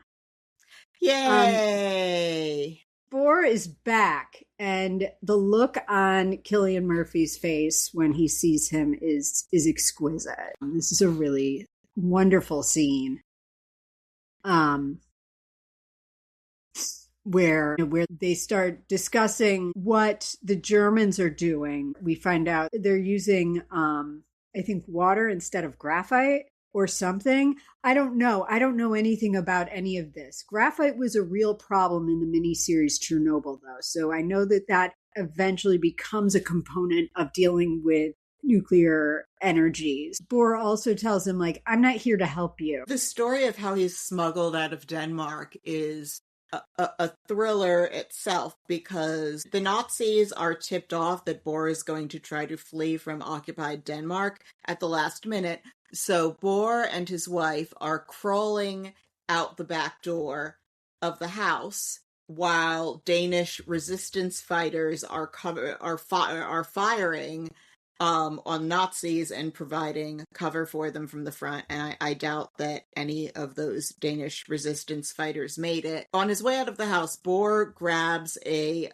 bottle of what he thinks is heavy water from his lab, which he had stored in a beer bottle. Only once he is smuggled to Sweden do they discover that it is just a bottle of beer. And then once in Sweden, he is flown to Britain in a de Havilland Mosquito, where he didn't get the instructions right about the oxygen mask, or his head was too big, and he passed out on the flight. So a lot of people went through quite a bit to get Bohr here, and now he's not going to contribute. Bohr is also trying to bring Oppenheimer around to this like perspective of needing to be careful. He says, "You are an American Prometheus," which is a little on the nose for this movie. He says, "The man who gave them the power to destroy themselves, and they'll really respect that." And I'm all, have you been to America? You know what we do with people who are smart? We hate them. That shit does not fly in America. Whenever I watch a movie, I'm always on the lookout for the christening line. Yeah, and in this case, it's the title of the book, not the movie. Yeah. It's a movie called Oppenheimer. I'm not going to hear the first time someone says Oppenheimer and be like, that's the line that names the movie. It's fun that Bohr thinks that politicians give a shit about what scientists have to say. Welcome to America. They don't, and Bohr was accustomed to, in Copenhagen, anytime he wanted to talk to the King of Denmark, he would just go knock on the palace door, which he can do because he is Nobel Prize winning physicist Niels Bohr, the most famous man in Denmark. But can you have a beer with him? I mean, I guess you can, because he can't tell beer apart from heavy water while under Nazi fire. And then we see that he gets some news that Jean has taken her own life, maybe. And Oppenheimer is devastated by this, and he goes running off into the woods, and then Kitty runs after him along with some others, and he tells Kitty that he was with Jean, and Kitty is like, well, that sucks. And Oppenheimer is blaming himself, and she's kind of like, yeah, you should blame yourself. She is tough. That's the thing about Kitty. She is a train wreck, but she's magnificent when she pulls it together. And then Teller tries to quit, but Oppenheimer is like, no, you can't. Right. And Teller gets what he wants, which is to research the H-bomb and he stays. So Teller has just proven that you can get whatever you want by being a big prima donna. It is a bad message. Yeah. We cut to a meeting happening after the war where there's an argument going on about proliferation as predicted by Bohr. It's an ugly and complex mess that we're not going to unravel or fix or cure on our show. So no need to get into it. But, one person gets a bomb, then another person gets two, and then we just stockpile arms. We meet a man named Borden. David Dastmalchian. How dare you show up in this movie and be such a monster. I love him. He's a really great character actor, and his movie Late Night with the Devil is one of the great joys of the last few years. In movie making, Borden is going to ultimately be the one who brings to bear all of the badness about Oppenheimer and sets in motion the chain of events that will get his security clearance revoked. There's starting to be a lot of buzz around the idea of what is the morality of dropping this bomb, especially because at this point we find out that Hitler has committed suicide, and Japan is, according to the people in this meeting, on the verge of surrender. Is it necessary to drop this bomb? And that fight is going on among the scientists. A constant fight about having these bombs and what we do with them. Scientists don't seem to get that they handed over control on when, where, whether, how the bomb would be used when they signed on to this project, and they were never going to have any control over it. At the same time, Groves is like, this needs to be July, and we're getting really closer to getting this done. It's a very exciting sequence, seeing this come together. And then we also are in the meeting where they're discussing whether or not to drop the bomb amongst the leadership in the U.S. government. And noted portrayer of scumbags, James Remar, is here to have this very frightening nuts and bolts conversation over which city to destroy. Groves wants to test it, and then we hear the reveal of the name Trinity. And in this meeting, they stress that there are 100,000 dead in Tokyo, and that didn't even convince the Japanese to surrender. They crossed the name Kyoto off the list, which I've been to Kyoto. It's very lovely. I'm glad they left Kyoto alone. They're getting ready for Trinity now, and one little thing I discovered that I found so delightful. This was best left out of the movie, but the night before the bomb test, barely anyone could sleep, but if you were a scientist working on Trinity who did manage to fall asleep, you would have been woken up by the sound of a massive frog orgy where these frogs were making alarming copulating noises and waking everybody up. From page 634 of Kai Bird, that night, those few scientists who managed to sleep a bit were awakened by an extraordinary noise. As Frank Oppenheimer recalled, all the frogs in that area had gathered in a little pond by the camp and copulated and squawked all night long. Oppenheimer hung out at the base camp mess hall, alternately gulping down black coffee and rolling one. More important than radioactive fallout. I'd like to know how Christopher Nolan films a frog orgy. I'm sure he would have filmed it very elegantly. I was sitting here giggling and imagining how Nolan would film a bunch of frenetically wired scientists being kept awake by, frog orgy. This sequence is one of the greatest things I've ever seen. This final run-up to the test of this bomb is so arresting, and so in Lincoln, when we're like, how does Spielberg make the run-up to the vote seem interesting? Where it's just people saying yay and nay. You know what is going to happen here. It's recognized American history that it worked. The excitement of this scene is so extraordinary, like the tension that he builds and the intensity of, is it going to work? Is it going to work? And there's something about being able to make like codified history that everyone knows into such a suspenseful moment. And it's beautifully put together and orchestrated in terms of watching everyone getting ready to watch it. And you have Josh Peck at the controls, like ready to press the button if some gauge goes below 1 or something. And he admits to Matt Damon, to Groves, like that there's just the tiniest chance that they could set off this chain reaction and destroy the world. Then there's this giant moment of silence as we see it work and the light. We were just talking about Threads last week, and this is essentially the Phantom Menace to Threads is The Rise of Skywalker, which, as I mentioned, The Conqueror is, of course, the sequel to this. So I guess that makes The Conqueror Clone Wars. This is a sequence that, to me, defines why people love and get excited about movies. It just explodes with possibilities. It's perfect. It's perfect. In that silence, we hear the repetition of the "and now I am become death, the destroyer of worlds," and the shockwaves, and it worked.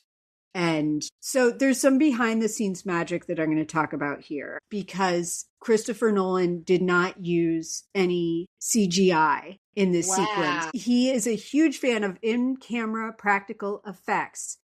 And so there was an assumption among many of his fans when we first heard that he was not going to be using computer-generated graphics, that he might have set off a real atomic bomb. That's just how real Christopher Nolan keeps it, that people would be like, maybe he set off a real nuclear weapon to get this shot. They filmed this in New Mexico. They built a special set where they mixed gasoline, propane, aluminum powder, and magnesium to create the explosion. They used miniatures for the practical effects, but the special effects supervisor, Scott Fisher, referred to them as, quote, bigatures, since the special effects team had tried to build the models as physically large as possible in order to make it look as real as possible. There was some forced perspective shooting in here, too, to make the models look bigger. And I don't know how, but all of the energy waves and the stars and the black holes and supernovas and visual, like the sparkling stuff, was also achieved through practical methods. There's just so many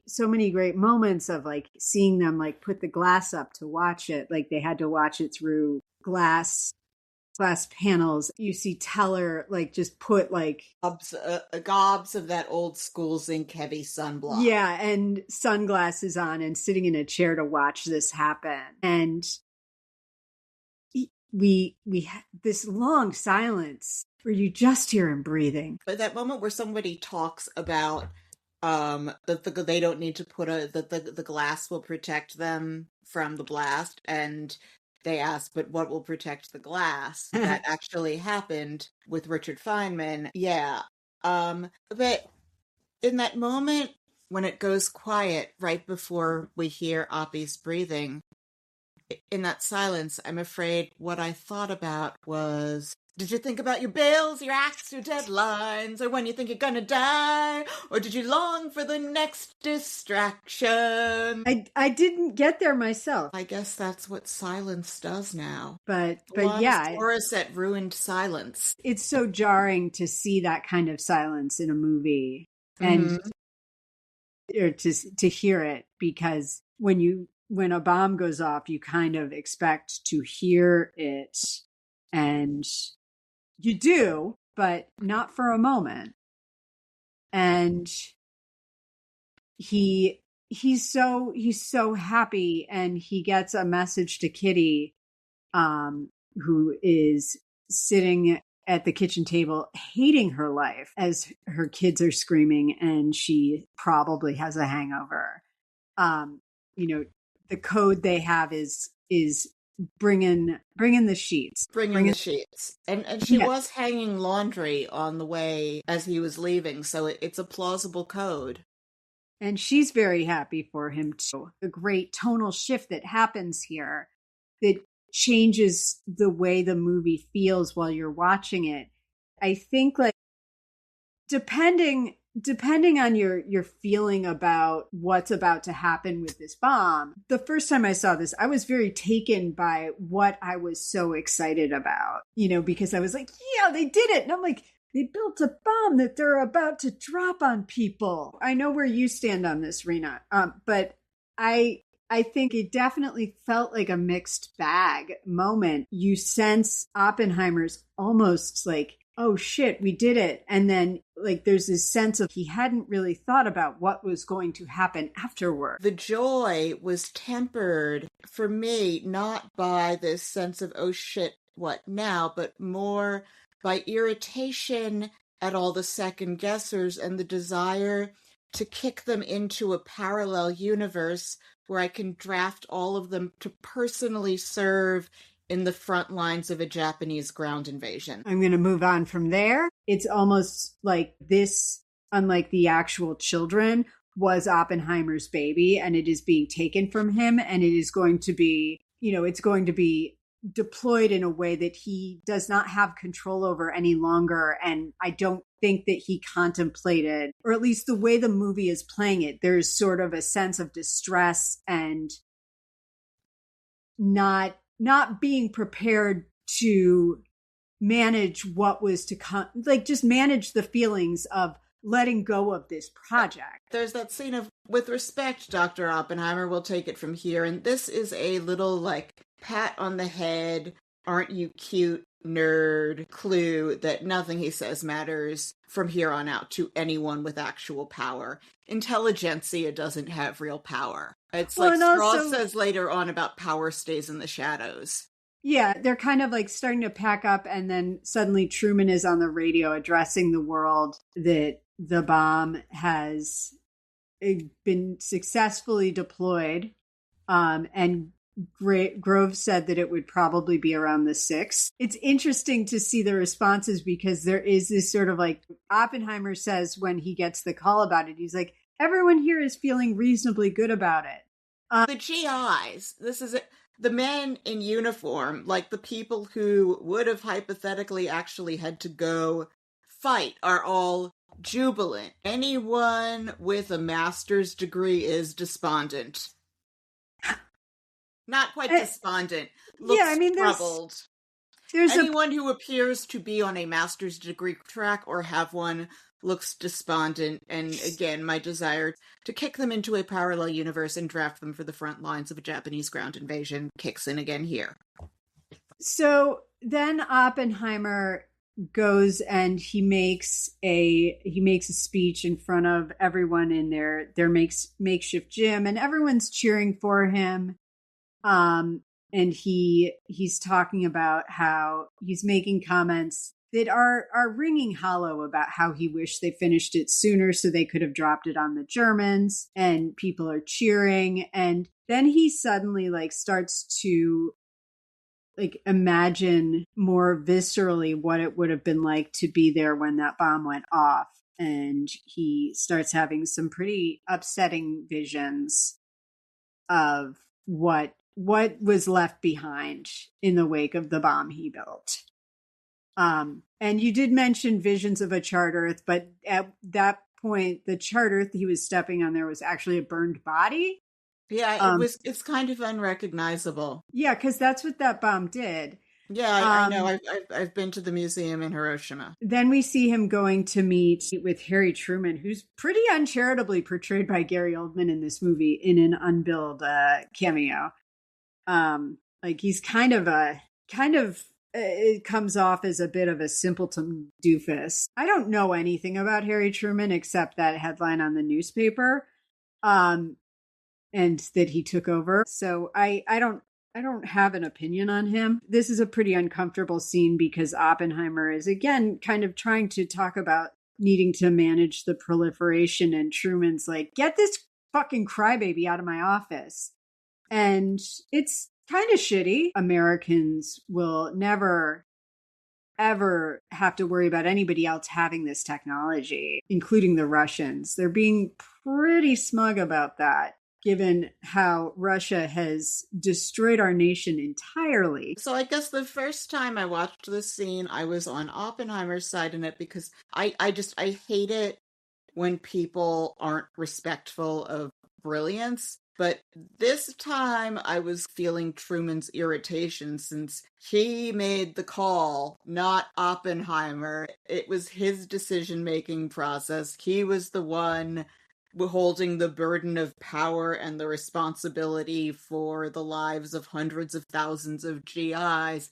The blood's on his hands, and I think Gary Oldman was. I felt his irritation at this bleeding heart.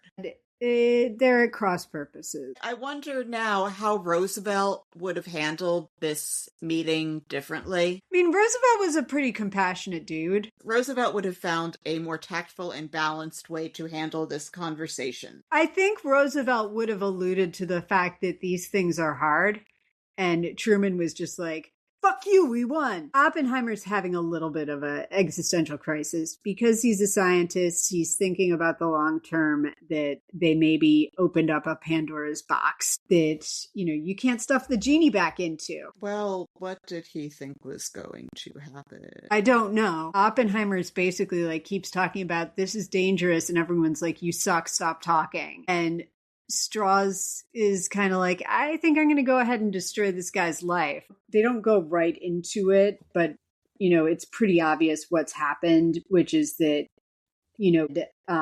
Strauss was able to pass the file belonging to Oppenheimer over to William Borden, who then writes the report about Oppenheimer being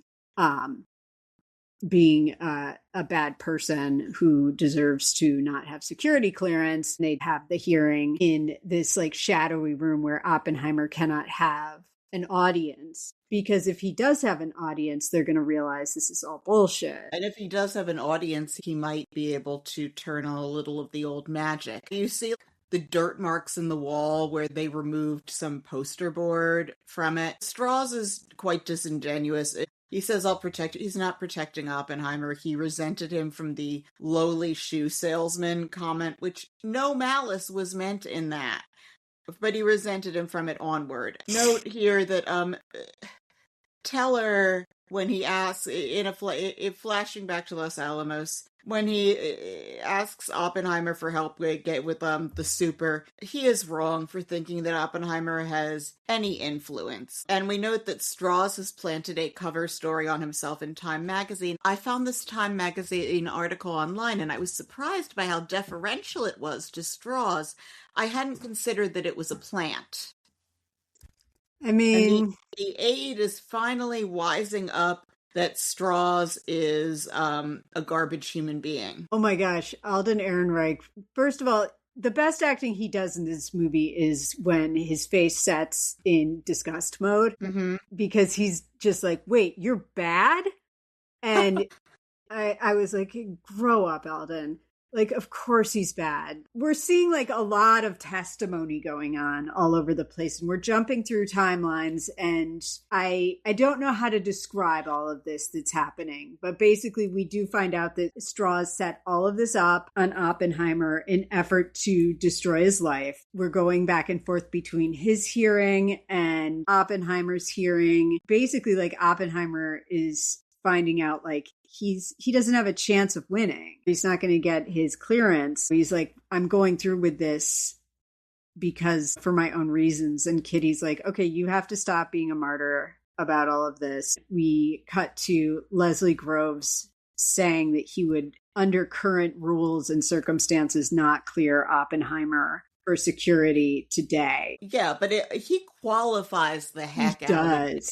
He's expressive of he doesn't even think these regulations are necessarily how such regulations should be done. Kitty is basically like, this is all because of Strauss. And she says, the truly vindictive, patient as saints. That's one of the great lines in here. Oh, so good. You know, and like we're listening to all of this stuff coming down, and I want to just shout out the amazing Jason Clarke, who played the hell out of Alec Murdoch in a miniseries on Hulu, and is his main inquisitor here, Roger Robb. He's pushing on him and asking him all these questions about all of these conversations. It's also messy because Oppenheimer is a scientist. He's not canny. And his explanations for things are convoluted because they're life. We see David Krumholtz again, and Robbie is such a lovely man. This is just a sweet man, such a mensch. I think it's easier to give a memorable portrayal of a scumbag than of a mensch. Absolutely. Absolutely. This is not a flashy role. It's not the kind of role that gets a lot of attention. There's just so much humanity in his performance and so much kindness and friendship towards Oppenheimer. Yeah. And Kitty testifies, and oh boy, does she ever come through. Yeah, she is a tigress here. She's stunning because there's that bit of dialogue where, just to show, Kitty did not give an inch. Not even Rob could touch her. Calm and yet alert to every nuance. She was undoubtedly a better witness than the husband she was defending. Yeah. Yeah, she takes Rob to church. Like, it's amazing. And it, like, something that I understand why they left it out as because it would have been a distraction.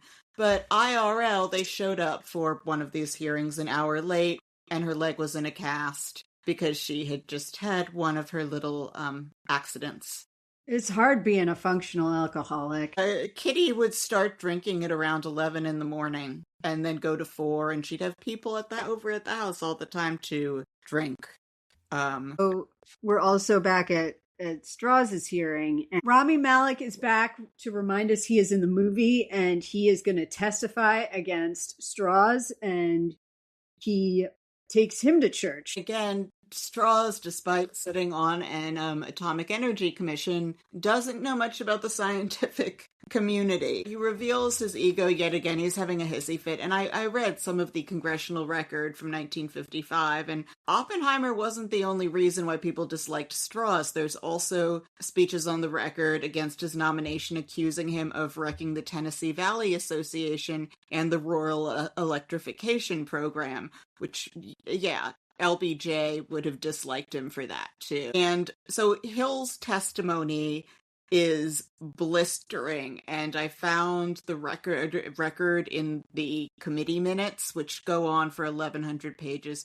I did not read all of them. It contains gems from Hill, like, Mr. Strauss has certain traits of character which have caused him to serve his country poorly in just those areas in which he presumably would have wished to serve it best. I feel that he has, through his previous official positions, substantially diminished the enthusiasm of scientists for association with government work, destroyed the original high standing and prestige of the Atomic Energy Commission, injured the prestige of the United States in the eyes of other nations, and diminished the military security of the United States. These unfortunate results, which I shall discuss in some detail, have been largely caused, in my view, by the following traits of character, which I shall also illustrate.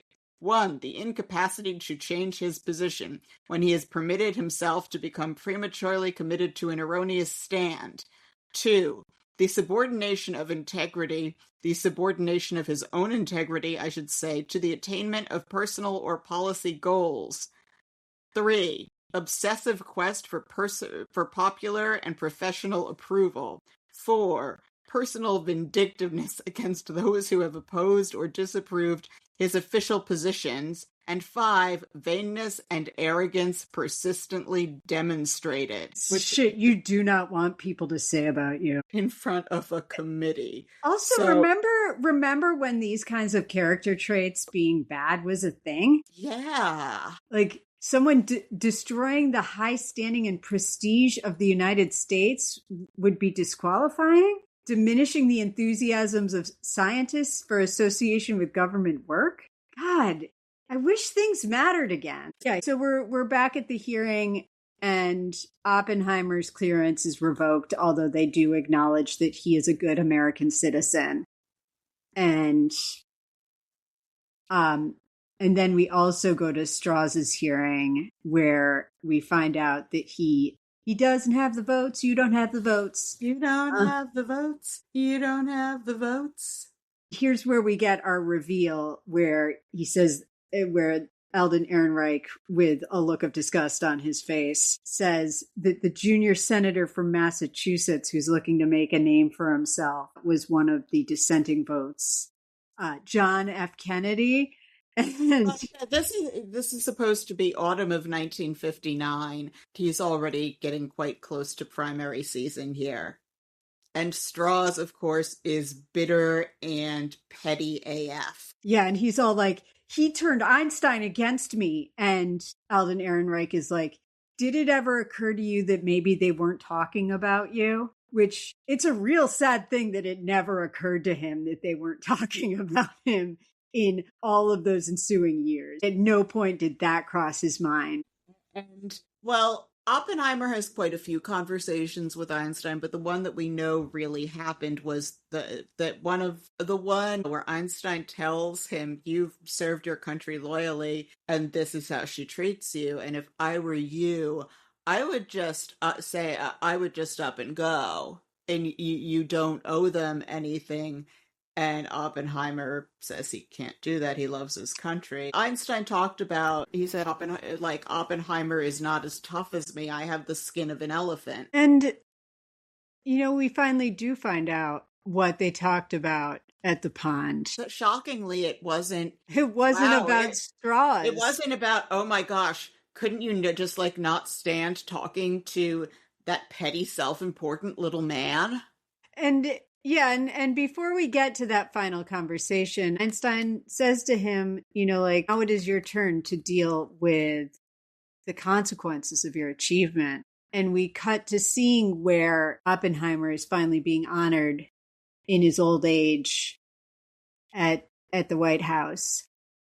LBJ gives him the award Kennedy had wanted to, and Kennedy had floated giving Oppenheimer back his security clearance. As a gesture, didn't happen, but... And we see that Kitty never forgets. Oh no, Kitty Teller shows up, and this is one of the few false steps with the makeup, because the Safdie brother it looks like they put shoe polish in his hair to make him look old. It looks like when you get to toward the end of Giant, Rock Hudson and Elizabeth Taylor have so much white shoe polish in their hair.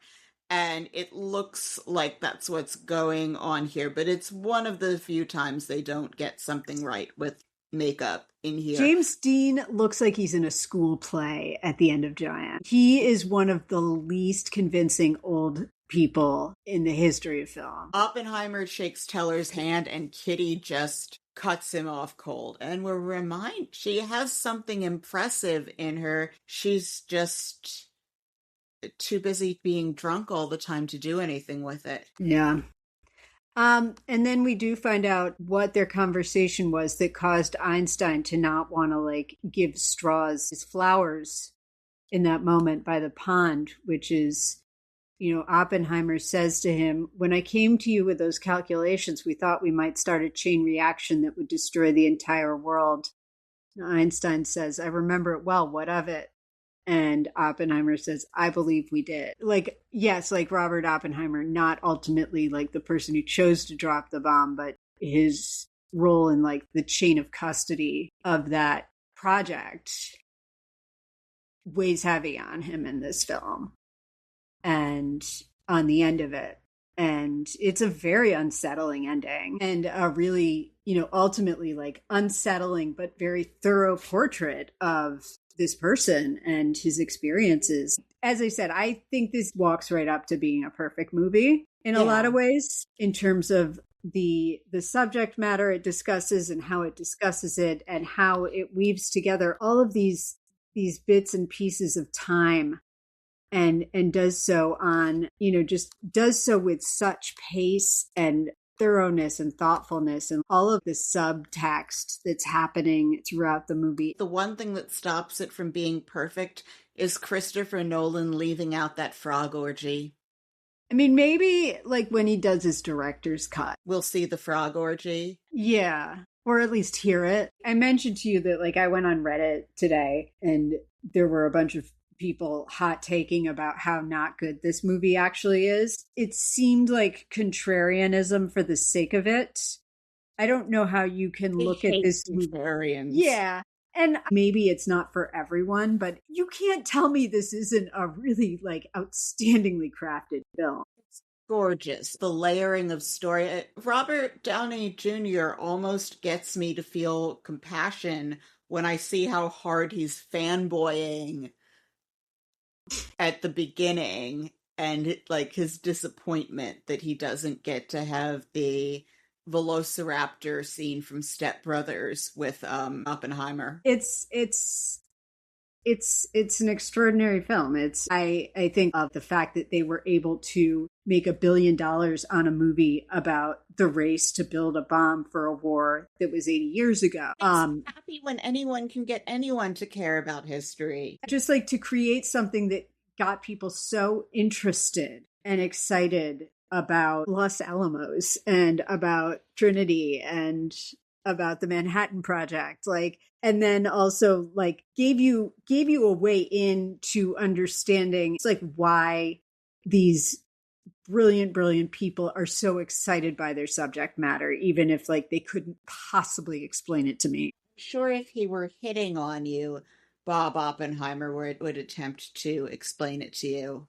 I'm sure he would attempt it, but unless he can like dumb it down to like crayons and stick figures and bricks and possibly like throw in a little bit of Saved by the Bell metaphors, like I would not be able to understand. So anyway, let's do some awards talk. What awards did this movie win? All of them, Katie. Oppenheimer won so many awards that its awards list has its own Wikipedia page. The biggie is, of course, it was nominated for 13 Oscars. It won 7, including Best Picture, Best Director, Best Actor, Best Supporting Actor, and delightfully in our tradition of great female film editors, its editor, Jennifer Lame, won Best Editor. I was so happy to see RDJ finally get a little gold man. Yeah. It's been a long journey for him.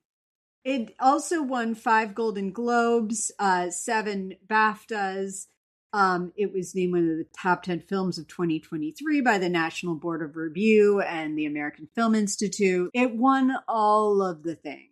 Yeah, and Robert Downey Jr. was up against, it was a tough year in terms of other nominees. It was Sterling Brown for American Fiction, De Niro for Killers of the Flower Moon. That's probably one of the best performances De Niro's given in the past 30 years. Ryan Gosling in Barbie, which is a very brilliant performance, and Mark Ruffalo in Poor Things. Cillian Murphy was up against Bradley Cooper for Maestro, Leonard Bernstein, and boy did he want that Oscar. Paul Giamatti in The Holdovers, Jeffrey Wright for American Fiction, and Coleman Domingo for Rustin. Since it was like Coleman Domingo's breakout first big role, like he was just happy to be there. But nevertheless, Mento has been in a lot for a long time, though. It was really his breakout, though, was Rustin in terms of awards and honors and things like that.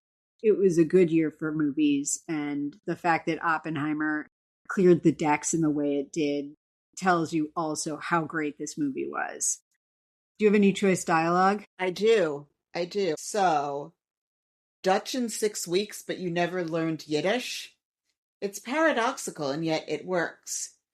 You know, the truly vindictive, patient as saints, and Robert, try not to blow up the world. I don't have anything to add there. The screenplay's brilliant. I love the truly vindictive, patient as saints. Also, I love that final conversation. There's so many conversations that are wonderful in this movie. So many dialogues that are really incredible. And all of the scenes with Einstein are lovely. Yeah, and it handles exposition so beautifully. It's a long movie, but in different hands, it would not be able to have been made. Like, it's an expedient 3-hour movie. In different hands, it would be a 9-hour movie. There's not an off performance in this movie. It's pretty perfect. Sarah, can you please give our listeners a quick refresher on how we score movies? Of course.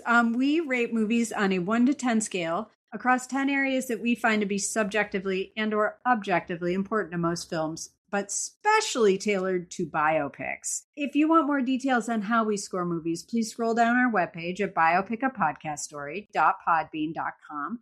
You'll also find a record of our scores for past episodes. And with that out of the way, let's score this thing. Okay. Should I go first? Sure thing. Okay. So for outward appearances, I give it a 10.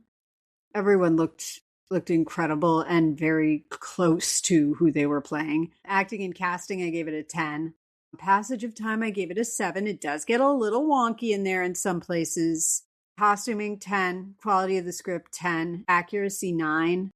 And the only reason I dinged it for accuracy, because they were pretty freaking thorough, is that there should have been more Jewish people in this movie.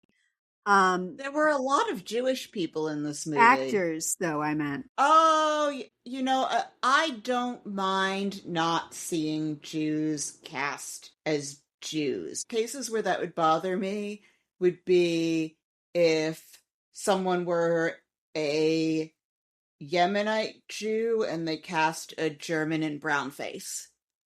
That's fair. There's sometimes where I'm like, it's more essential than others. I would have liked to see it. It's a nit, and it's a nit I am picking. It's not like if the Coen brothers had cast Larry Gopnik with George Clooney in A Serious Man. Because, yeah. Anyway. Storytelling, 10. Production value, 10. Production, direction, decision-making, 10. And do we care? 8. My score is 9.4. Okay. So, outward appearances, hair and makeup, 9.5. On reflection, it could have done 9.75. I think I over-dinged it for Benny Safdie's shoe polish hair at the end. For acting and casting, I gave it a 10. For passage of time, I gave it a 9. For costuming, 10. Quality of the script, 10. Accuracy, 6. There are a lot of conversations with Einstein that are wonderful, but there's only one of them that we know happened. For storytelling, 10. Production value, 10. Production, direction, decision-making, 10. Do we care, 9. All right. Total came to 9.35. 9.375. Okay, perfect. Yeah, that's right. I do think this is a pretty perfect movie, so I'd be happy to use my buy to bring mine to a 10. We may as well give this a 10. Yeah. It came pretty close. So, with a 10, Oppenheimer, you qualify for second opinion. Second opinion is the element we stole from the podcast How Did This Get Made? Prize for scoring above an 8 or below a 4 is that you get to hear us make fun of IMDb reviewers who disagreed with our assessment of the film. Thank you, Internet Movie Database. Anyway, so this one out of 10. Don't let them gaslight you. Written by Agatha Chamomile on February 12th of 2024. I can't believe everybody collectively gaslit me into thinking this movie was remotely decent. Watching this movie was one of the most boring experiences of my entire life. There was absolutely no reason for making this movie 3 hours long. They think they can save the movie by adding some nonsense nude scenes, but they refuse to actually explain the depth of the characters' relationships. The sudden changes in the timeline aren't explained well, nor is what happens in some scenes. Finally, yes, Cillian Murphy's acting is good, but when the plot is so boring, not even good acting can save it. I never write reviews, but I felt the need to tell you, do not let the internet gaslight you. Please do not waste your time. I'm bored. And one more, 1 star out of 10 from Guy Laird, written on February 21st, 2024. Wow, a bunch of people came on the internet in February of 2024 and lit this movie on fire. Sorry, I must have watched a different film to everyone else. Don't really know where to start. Was really excited to watch this film since I love physics, maths, sci-fi, etc. And I'm not that hard to please. But this film is nothing about anything to do with the bomb, the research, the physics, how it was constructed, the devastating consequences of it. This is just pure politics, a deconstruction of the inner demons of Oppenheimer and his affairs. As regards Oscar awards, give me a break. Murphy looked good because everyone else in the film was diabolical and not their fault. The female characters, who are good actresses in their own right, deserve more than this, especially Florence Pugh, who was brilliant in Fighting with My Family. And Matt Damon with the mustache as the general, who is usually very good, was a joke. Not Matt's fault. I'm giving this 1 star. Watched about the first hour and couldn't stomach any more. Fell asleep twice. They did. So if you did make it through the first hour, they do talk about the bomb a lot. Yeah. I think they talk about the bomb during the first hour, too. Yes, but they definitely talk about it a lot in the second hour. I'm not sure if it takes until the third hour for them to set the bomb off, but they do. They do set the bomb off, and with that, we deal with the complexity of setting off the bomb. All that stuff was addressed if you made it past the first hour. That said, I am glad that this movie isn't like the anarchist's cookbook brought to film and teaching us how to make a bomb. Yes. Like that is responsible. Making a nuke is a lot harder than making a homemade bomb. It is really hard to make a nuke. That is what I hear. Although, if you get some plutonium from the Libyans, like Doc Brown, in what I guess would be the Force Awakens of movies about nuclear wars, because they do get all that plutonium in it. I guess if you can get the plutonium, you could probably build a bomb, but it does seem like it's challenging. Yeah, or you could just make a time machine. I think it'd probably be easier for me to make a time machine than to make a nuclear bomb. These are things I am not qualified for. Anyway, other stuff you should watch instead. Watch Oppenheimer. It's really, really good. And what? And I would, contrary to what these reviewers who are wrong and stupid and who nobody should ever listen to about anything think, every minute of all 3 hours of it is worth watching. Watch this movie. It's pretty darn good. So it is the end of this year, and so this is a little bit of old news. I think we are probably both devastated by the death of Rob Reiner. As much as I wanted to be a cool kid who was into cool movies from the jump, Rob Reiner and his gifts as a compassionate, heartfelt storyteller with movies like Stand By Me and This Is Spinal Tap, which did indeed rag so hard on my Lord and Savior Martin Scorsese in The Last Waltz. These were the movies that made me, that I loved growing up, and I think a lot of us loved growing up.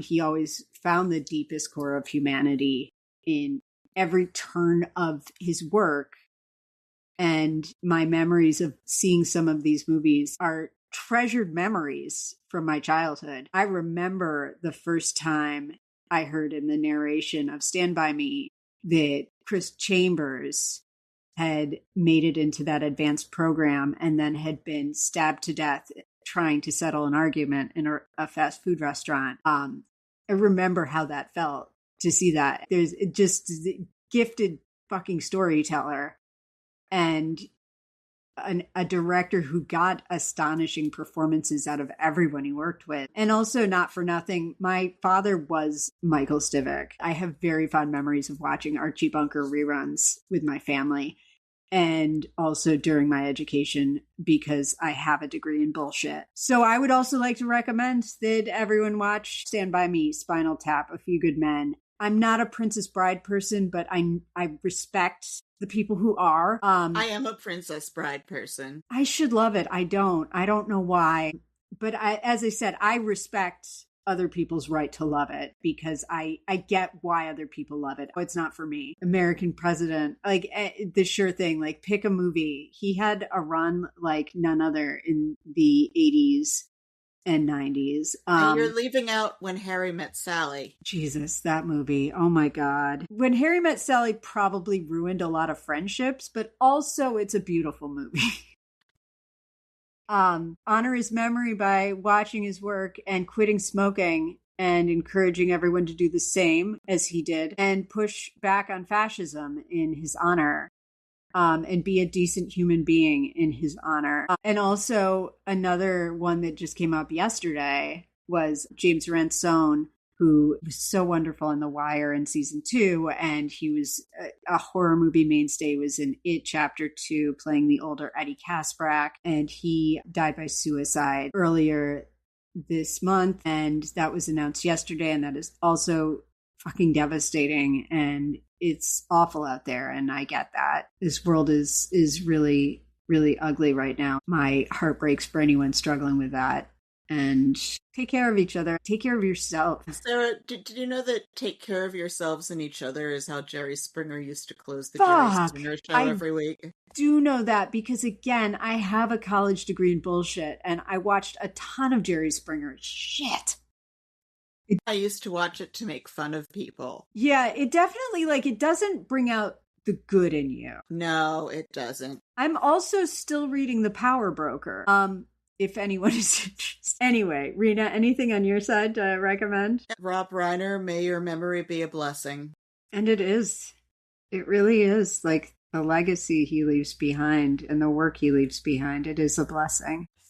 I guess, yeah. Retractions, apologies, and listener mailbag. Before we go, do we have anything to apologize for this week? Oh, it looks like we do. We have something to apologize for that we said in a previous episode that turned out to be misinformation, and we are sorry for this. We were wrong. Sometimes we're wrong. Collectively, I'm never wrong. No, same.